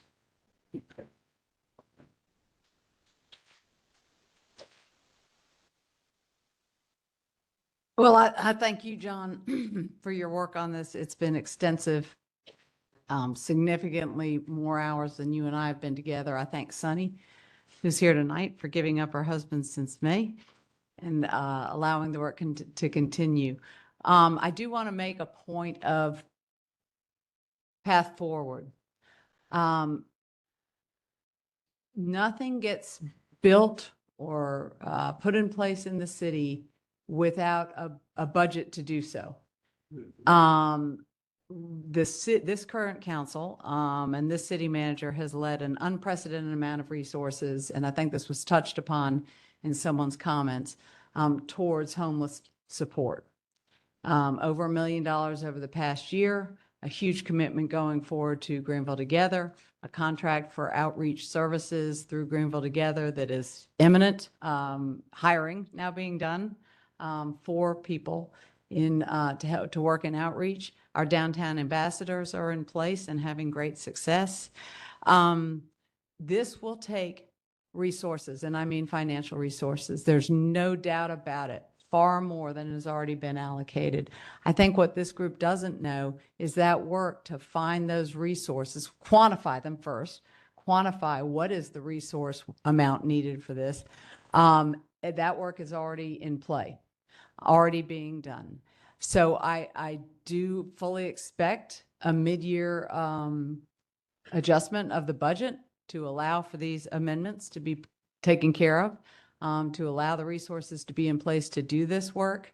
And that should happen before the FY 26-27 budget. Without the money, you can't do these things. And the money will be coming from the city of Greenville. I don't have any doubt that the majority of city council will support expending and allocating those resources to support a homeless support center, to support 24/7 restrooms, and to support storage facilities, which were the three things we hung on first reading. So I just wanted to say that path forward. As far as ordinances, I appreciate all the work in getting this to the point that it's in. We're putting tremendous confidence and faith in the work of Greenville Together. An unprecedented amount of partnership in that endeavor. They've been a great partner thus far. The strategic plan for Greenville Together is based on the city of Dallas. It's seen much success in the housing surge, and Dallas has had that success, and Dallas has a camping ordinance. So as to the point of what has been said before, this is one piece of a larger strategy that I believe must be in place, and that I will certainly work towards pulling this stuff out of the ground. It's kind of what I like to work on more than anything else, and that I will certainly champion the funding for and expect full council to support that funding. That's all. Okay, thank you. I just want to, I'll summarize my views. This all started, I can only speak myself personally. It all started with me with just the sense that, we have a policy on homelessness. It's really just a policy of neglect. I'm talking about the city role. We've all fallen in that trap. Somebody spoke to it last time about people are homeless. People divert their eyes. They don't make eye contact. And one thing Lorraine taught me a long time ago was make eye contact. But we all get in the habit of diverting our eyes. We just sort of walk on by. And I think in so many ways, that's been kind of been our policy collectively. It's just sort of walk on by policy. You see somebody laying under a car, inches away from the tire, you walk on by, see them laying out dead to the world on the sidewalk, you walk on by, even though that person's obviously in dire need. So we got to do better than that. So out of that came a lot of discussions with Councilman Dworkin and others about how can we, instead of walking on by, how can we have a policy of engagement, of intervention? We can actually intervene with people. Can't depend on the police department, so we need social workers back on the job again. So part of the amendments was we're going to hire social workers again, experts. The police will give a warning, but then the second time they bring a social worker to the scene, and we're going to have a place to take people. If of course they have a chance first just to get up, just get up. If they need more than that, we can take them to a day center. We'll have a day center. And as we said, we'll have all these things before this ordinance goes into effect. We have a day center, social workers. But then I learned working with the social providers some things that I really didn't know was such an urgent thing, but it makes sense. The bathroom situation. The rescue mission actually has a public restroom now for homeless folks and others. That's one, but we're going to look for a second location. The right location. Greenville Together is going to help choose where the second one needs to go. We'll have all those things before the ordinance goes into effect. It's the humane thing to do. It's the right thing to do. And the more I look at this, it's the one thing you do if you really want to get people off the street and into a home, which takes us right back to Greenville Together, which is all about getting people off the street and into a home. Not just provide these services as a holding pattern, but to eventually get that conversation, that engagement, and to get people in a home. And they're doing an incredible job of doing just that. We're putting people in homes again, which is great. We've had a lot of discussion, and I do respect everything Councilman Gibson said, because I was there myself in the beginning, and what about the penalties. But here's the deal. We have had on the books for decades, going back to past mayors, rules of conduct. They are misdemeanors. Yet, if you trace even a misdemeanor, after you've given warning and you've done it, if you have somebody who just will not cooperate, or perhaps is showing belligerence, there is a possibility of jail time. But we currently have, if you look at our current misdemeanors, this is where this all comes from. We already have on the books, panhandling is a misdemeanor. You could get 30 days in jail on panhandling, but no one does. We send them to homeless court in Greenville, South Carolina. If you block the right of way, same thing, a fine and 30 days in jail. Could happen, but doesn't. If you, going back for years, if you're in the park, Cleveland Park, after closing hours, same thing, misdemeanor, a fee, could be jail, but that's not the way the police do it, and that's not the way we've done it. I don't know what happened in Charleston, but that's not we're not putting people in the detention center. I checked on this last time. No, it's not happening. Even though we have had those rules of panhandling, blocking right of way, park hours, public urination, whole list of things, by the way, are in the ordinances and have been for 20 plus years in Greenville. And so when this came up to clarify certain things about people lying on the ground or encampments, we just said same thing. It's a misdemeanor. It's a standard misdemeanor with the standard rules applying. Oh, by the way, I kind of wondered about other misdemeanors that could, if you read the law, could put you in jail. Littering. If you litter, if you throw a Coca-Cola can on the ground, you could go to jail according to our law. It's a state law. Skateboarding. I found bathing in fountains. I guess that was an issue at some point. I don't know why it's in there, but we can't bathe in the fountains. If you're on a bus and you don't have an ear device and you're playing music, you go to jail. Well, it's because there's a definition. So why is that? It's because the police need a tool to be taken seriously. That's all it is. And that's all it's ever been. And when we started this, we did ask the police as well as the social workers, what do you need? And pretty quickly early on, they said, we want something like that. We're not going to do that because in between, again, we give warnings, we give help, we will take people to a day center, we'll have engagement and conversation, and we even have a homeless court to be an additional buffer. So that's the reality on the ground. And that's why I can understand the concern, but that's the reality. But, and so I think the police say that they need that. They say that they have to have it, somebody who is obstreperous, who is confrontational, all these things that might trigger somebody being arrested. But that's not what we do. We put one thing after another so that Mayor, doesn't happen. Mayor, like we've had our chance to talk. We even have an ordinance about people interrupting council meetings. It could be, but I appreciate it. But that's where we're coming from. But I appreciate this council addressing these things. I appreciate the fact that Greenville Together has done what nobody else said you could do, find housing for people. But it starts with our willingness to engage, to do the hard work of one-on-one engagement, which we can do in Greenville, South Carolina. And I think this takes us a long way in that direction, and that's something we've never seen before in this city, but I'm proud of this council for making it happen. So with the amendment, I'll move for passage on the amendment. Okay, thank you. All right, clerk will call the roll. This is a roll call to amend the main motion.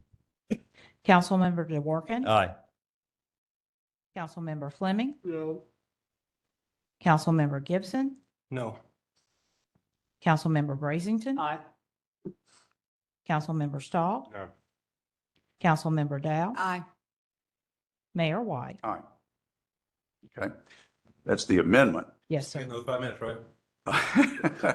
That's the rule, Yeah. right? Yeah, we're back to the, We're back to the Order. main Is motion. the ordinance, that's with right. the amendment, yeah. Parliamentary quarter, What do sorry. you think? Do we have any more amendments on the desk? No. Okay, thank you. No, you go ahead. No, that was my parliamentary. Okay, all right, so, just a very brief rebuttal. Littering is a real crime. It's actually an action that someone does and it causes harm to the community. Laying on a park bench is not a real crime. It does not cause harm to anyone to have someone lay down in public. Additionally, when you talk about what we've done as far as housing and homeless, whatever, you're right. We have neglected our homeless population in significant detail. Prior to this past year, we were spending roughly $150,000 per year on homeless services. We did that for 5 years, despite the fact that we were told numerous times that we needed to address this problem. If we had been spending any amount of significant money, we would not be in the situation that we're in right now. $150,000 per year works out to 0.5% of our operating budget.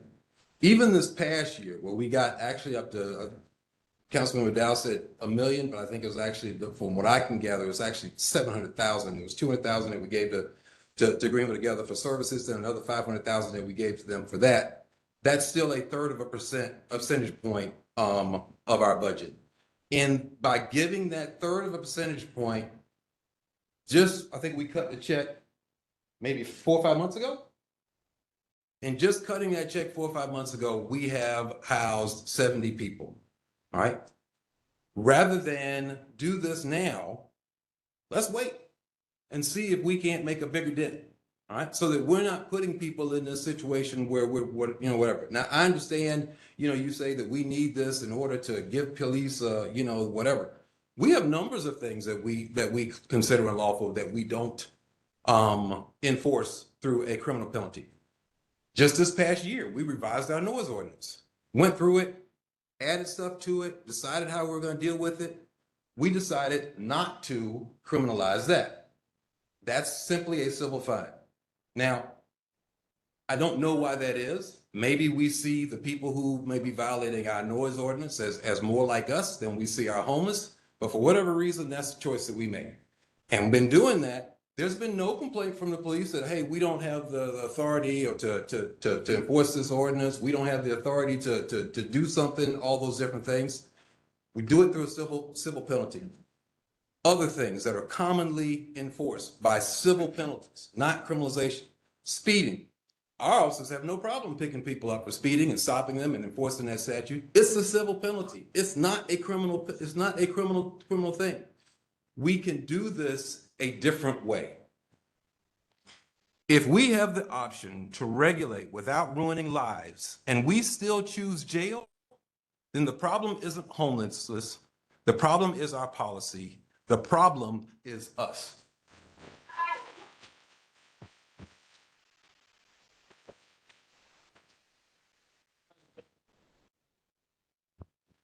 The city noise ordinance includes possibility of jail time.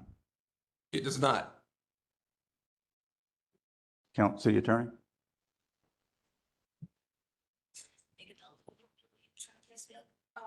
I'm sorry, Mayor, the section 16-101 does actually have a penalty section that is for imprisonment of up to 30 days. It actually has a minimum fine of $100, but it does carry the possibility of jail time. If you look at the specific section. All misdemeanors do. It's just the way it's always been. If you look at the specific section of the noise ordinance, there's a penalty involved in it. The section that you're talking about only applies when an ordinance does not specify a certain penalty. Mr. Mayor. I want to be sensitive to each other council member to see what additional comments or questions they may have about the matter before us. But if there's no further, I'd be prepared to call the question. Yeah, call the question. Second. First, Mr. Mayor, first, may we check and be sure? I don't have anything else to say. I don't at all want to limit or stifle debate or discussion, but if there's nothing further to discuss, I'd like to call the question. Question's called. Clerk will call the roll. Call them. Councilmember DeWorke. Aye. Councilmember Fleming. No. Councilmember Gibson. No. Councilmember Bracington. Aye. Councilmember Stahl. No. Councilmember Dow. Aye. Mayor White. All right. The motion, Okay. the main motion is amended is approved. Okay. All right, we'll take a short break and 5 minutes, 5 minutes. Let's go. Okay. Yeah. Hey, thank everybody.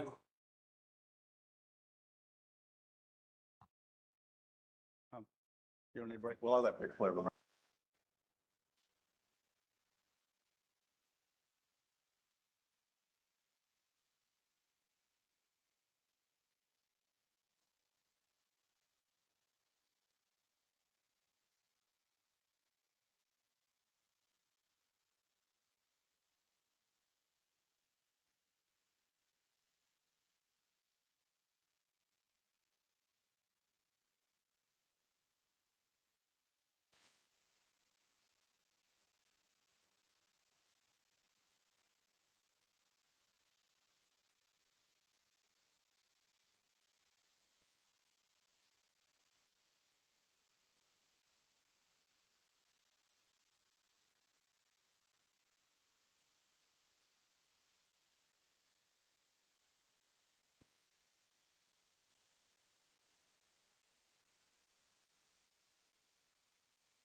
Re- 1, 2, 3, 4.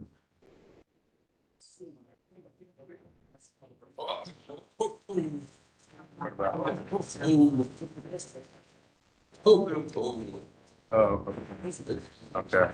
All right. All right. Good, we almost finished. I love it. Regular agenda 15A, first reading. An ordinance to rezone approximately 0.38 acre of real property located at 706 Hampton Avenue from RHD to RNA. So moved. Second. Question, clerk will call the roll. Councilmember DeWorke. Aye. Councilmember Fleming. Aye. Councilmember Gibson. Aye. Councilmember Brazington. Aye. Councilmember Stahl. Councilmember Dow. Aye. Mayor White. Aye. 15B, An ordinance to amend Chapter 19 of the Code of Ordinances by establishing an entertainment district overlay and to amend the official zoning map by applying the overlay district to properties situated between McBee Avenue, College Street, Beatty Place, Spring Street, and Richardson Street. So moved. So moved. Clerk, call the roll. Councilmember DeWorke. Aye. Councilmember Fleming. Aye. Councilmember Gibson. Aye. Councilmember Brazington. Aye. Councilmember Stahl. Aye. Councilmember Dow. Aye. Mayor White. Aye.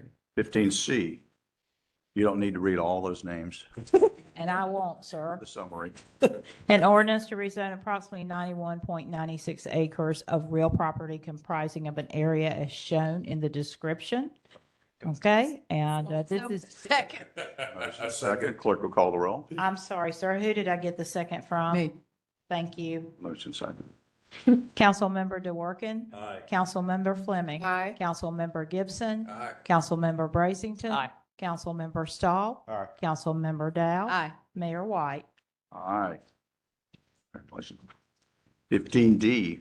An ordinance to rezone approximately 0.02 acre of real property located at 514 Arlington Avenue from RNB neighborhood to RNX-B neighborhood Flex B. So moved. Second.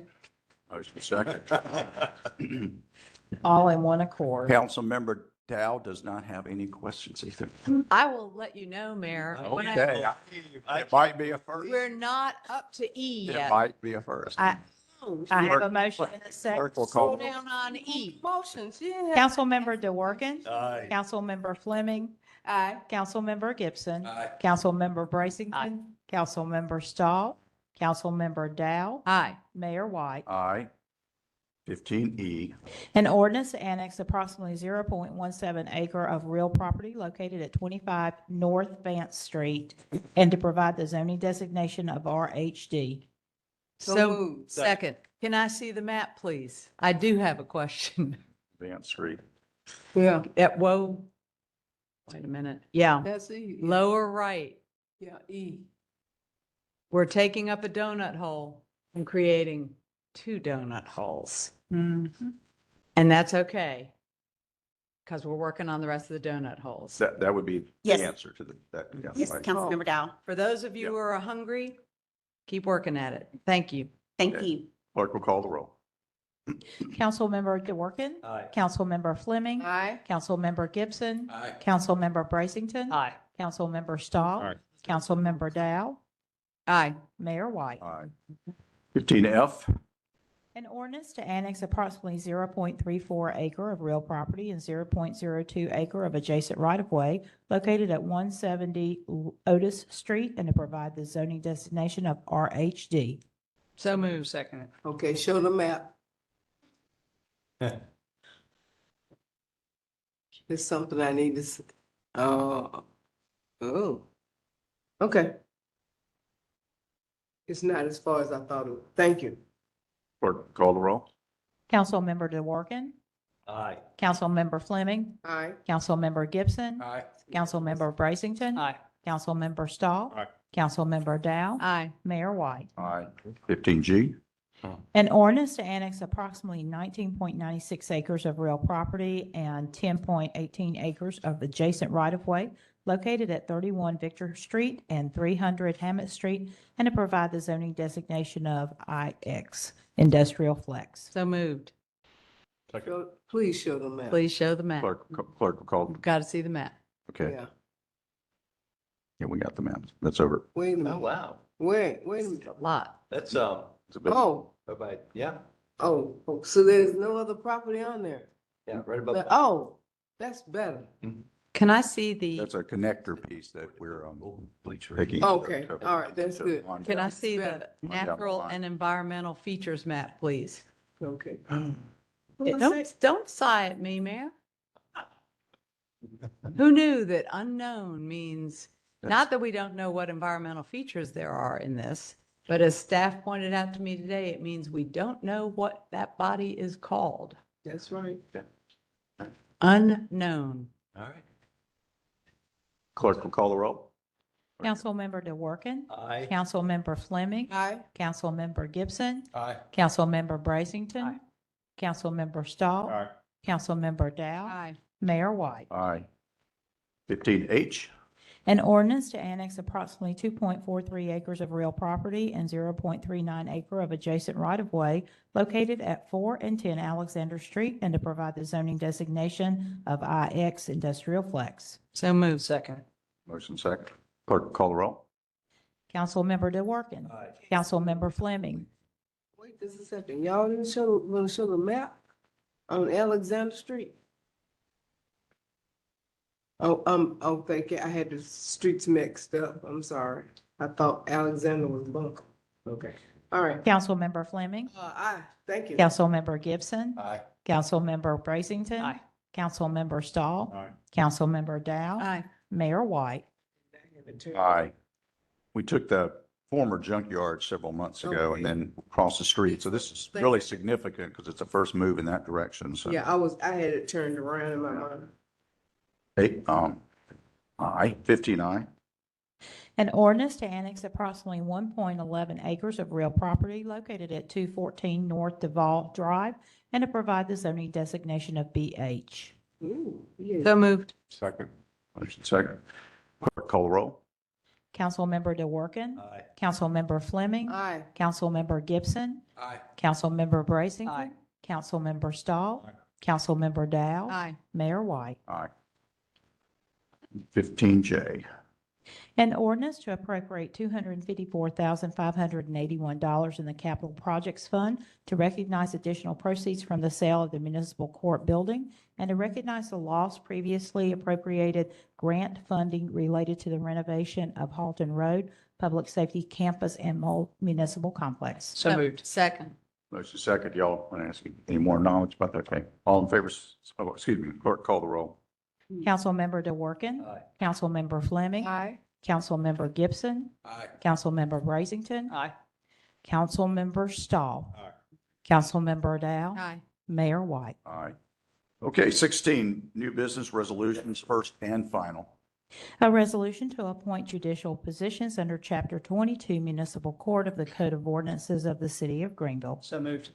Second. Motion second. We haven't run Judge Holly off here tonight. He stayed through the whole thing. Sure you have a lot to say too. You scared now Judge Marchant terribly. He thinks that. He is kind enough to be here, is he not? Yes, he is. Would like to stand. We appreciate your appointment. Yeah.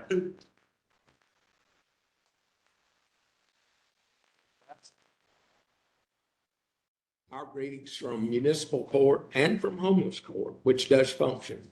And, we have it here. So we're on board. Right up. All in favor, say aye. Aye. Opposed? Ayes have it. Thank you very much. Really, thank you for your being appointed.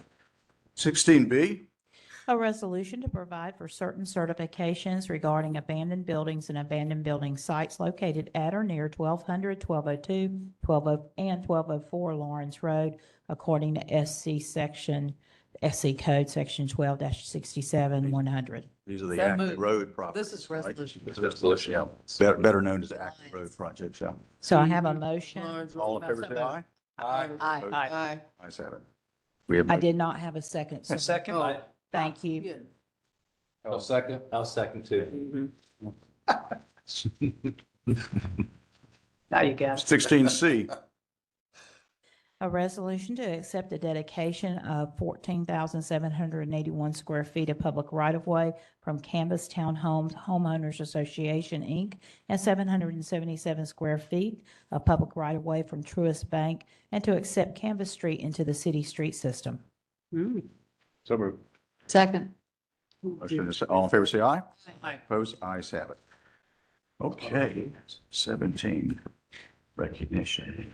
I think tonight was particularly, I know everybody can say something about Russell, but I just want to say tonight in particular, we did, I don't know how many annexations we did. But whatever we did, it was like a zillion more than we used to do in the past. And I want to express appreciation from Councilman Stahl on many, many things, but that can truly be one of his greater legacies, his single-minded obsession about annexation, which is a good thing, a good thing. He even did research projects. I even read his study. I read his study on annexation, but I appreciate. So you were the one. Giving us, I'm the one. And it, of course, was shocking how little we had done relative to Columbia, Charleston, and other cities. And when we finally awakened, if you will, and now we're done so much. And tonight was a great tribute to you that we had so many annexations on the agenda. So thank you. And when do we get new maps so we can see? And Mayor, we do have a video that we'd like to key up. Yeah. That our communications department has put together to recognize Councilmember Shaw. What was that? I was not. That was the opening of Unity Park. Yeah. Roll it.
Y'all are eating into my talking time.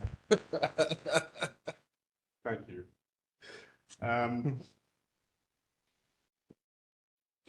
Maybe I shouldn't do this. This has been, well, first of all, Shannon, thank you for making this a meeting that I will always remember. This has been the greatest honor of my life to serve you. This has been the most important chapter of my life. Thank you.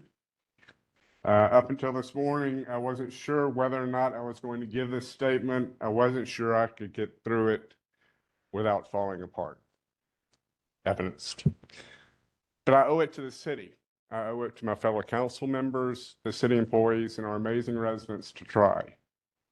As you saw in the video, 48 years ago, when I was a 16-year-old Greenville High student, I made a promise to Mayor Max Heller to serve this city.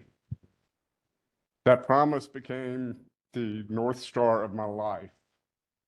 But carrying a promise and keeping it are different things. 9 years ago, I realized that studying and loving this city's history merely as a resident wasn't enough. Love for a city demands more than observation. It demands participation. It demands engagement. So here we are, 8 years after I fulfilled my pledge to Max, and I'm so proud, so achingly proud of what we've all done together. Susan, you carried this with me. Through every tough vote, every time I came home frustrated by something we could not fix, you were there. And honestly, I think this may have been harder on you than it was on me. I love you. Thank you for staying beside me. To our city's employees, you are the best of us. Camilla, Dave, Derek, and Public Works, who make excellence look routine. Parks and Recreation, and yes, I still think you should be called the Department of Fun. Our police officers and firefighters who serve with such compassion and service. Thank you. Shannon, you should know that I will always be your biggest champion and fan. Thank you for bringing new energy, enthusiasm, and possibility to this city. And Mayor White, thank you for your mentorship, your wisdom, your friendship, and yes, for being my late sister Peter's escort at Greenville High's homecoming almost. We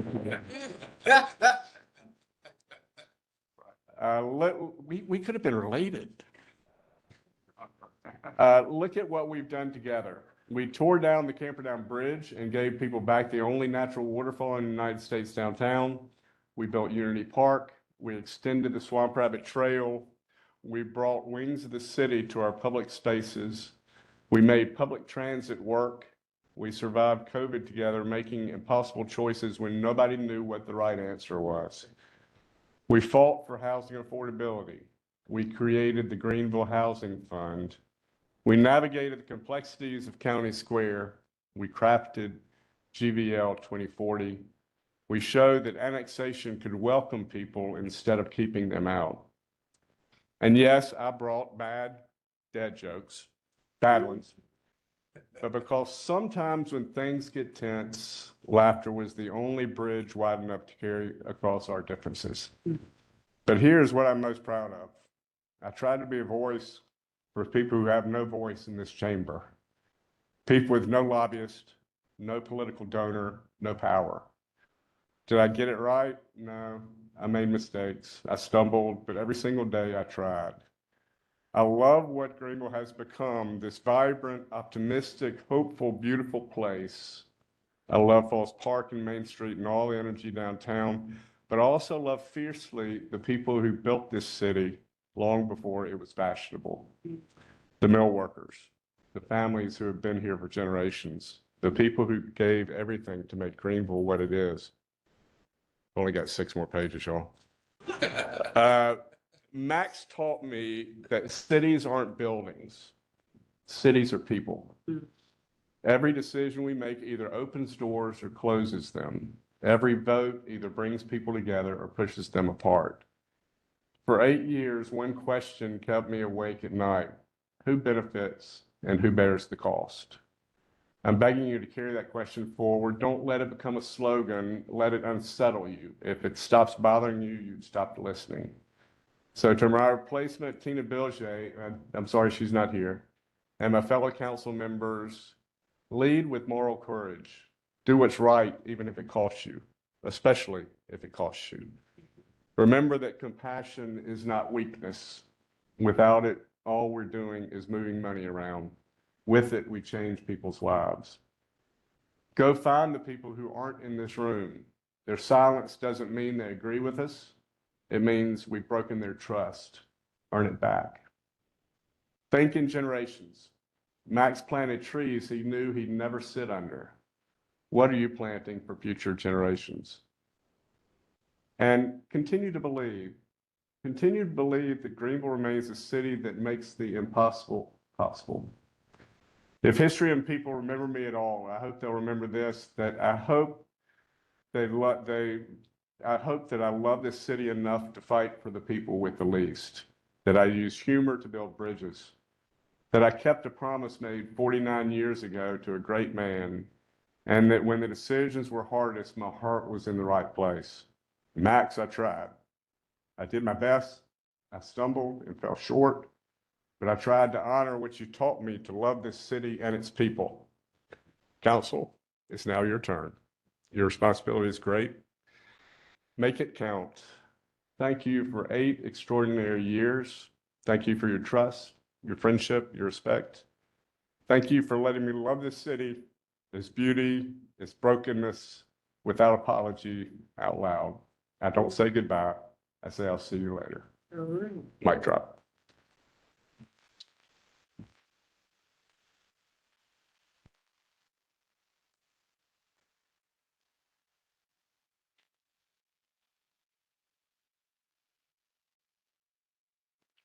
Dollar County touching it. I will miss you guys. Miss you, man. Under our new rules, we have 2 people who signed to speak to us tonight who are not on non-agenda items. Mr. Johnson still in the house? Aja Johnson. Is Carol Ellison still in the house? Rachel. Hi, you wanna? My name is Rachel Ellison. I reside at 226 Trotter Drive, just up the road in Powdersville, but I am a Greenville native.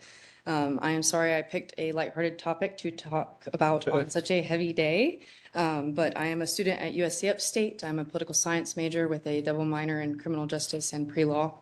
And today I want to talk about trees.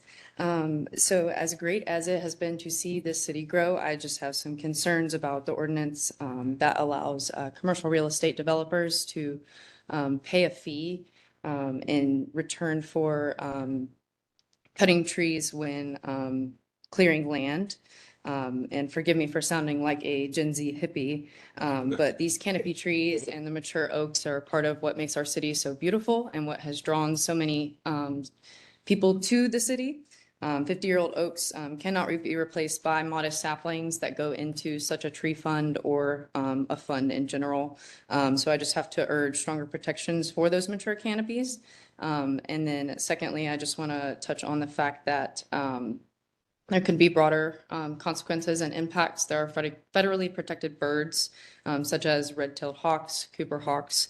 They often nest in these mature oaks and canopy trees, and federal law prohibits cities from imposing on these habitats or disturbing nests.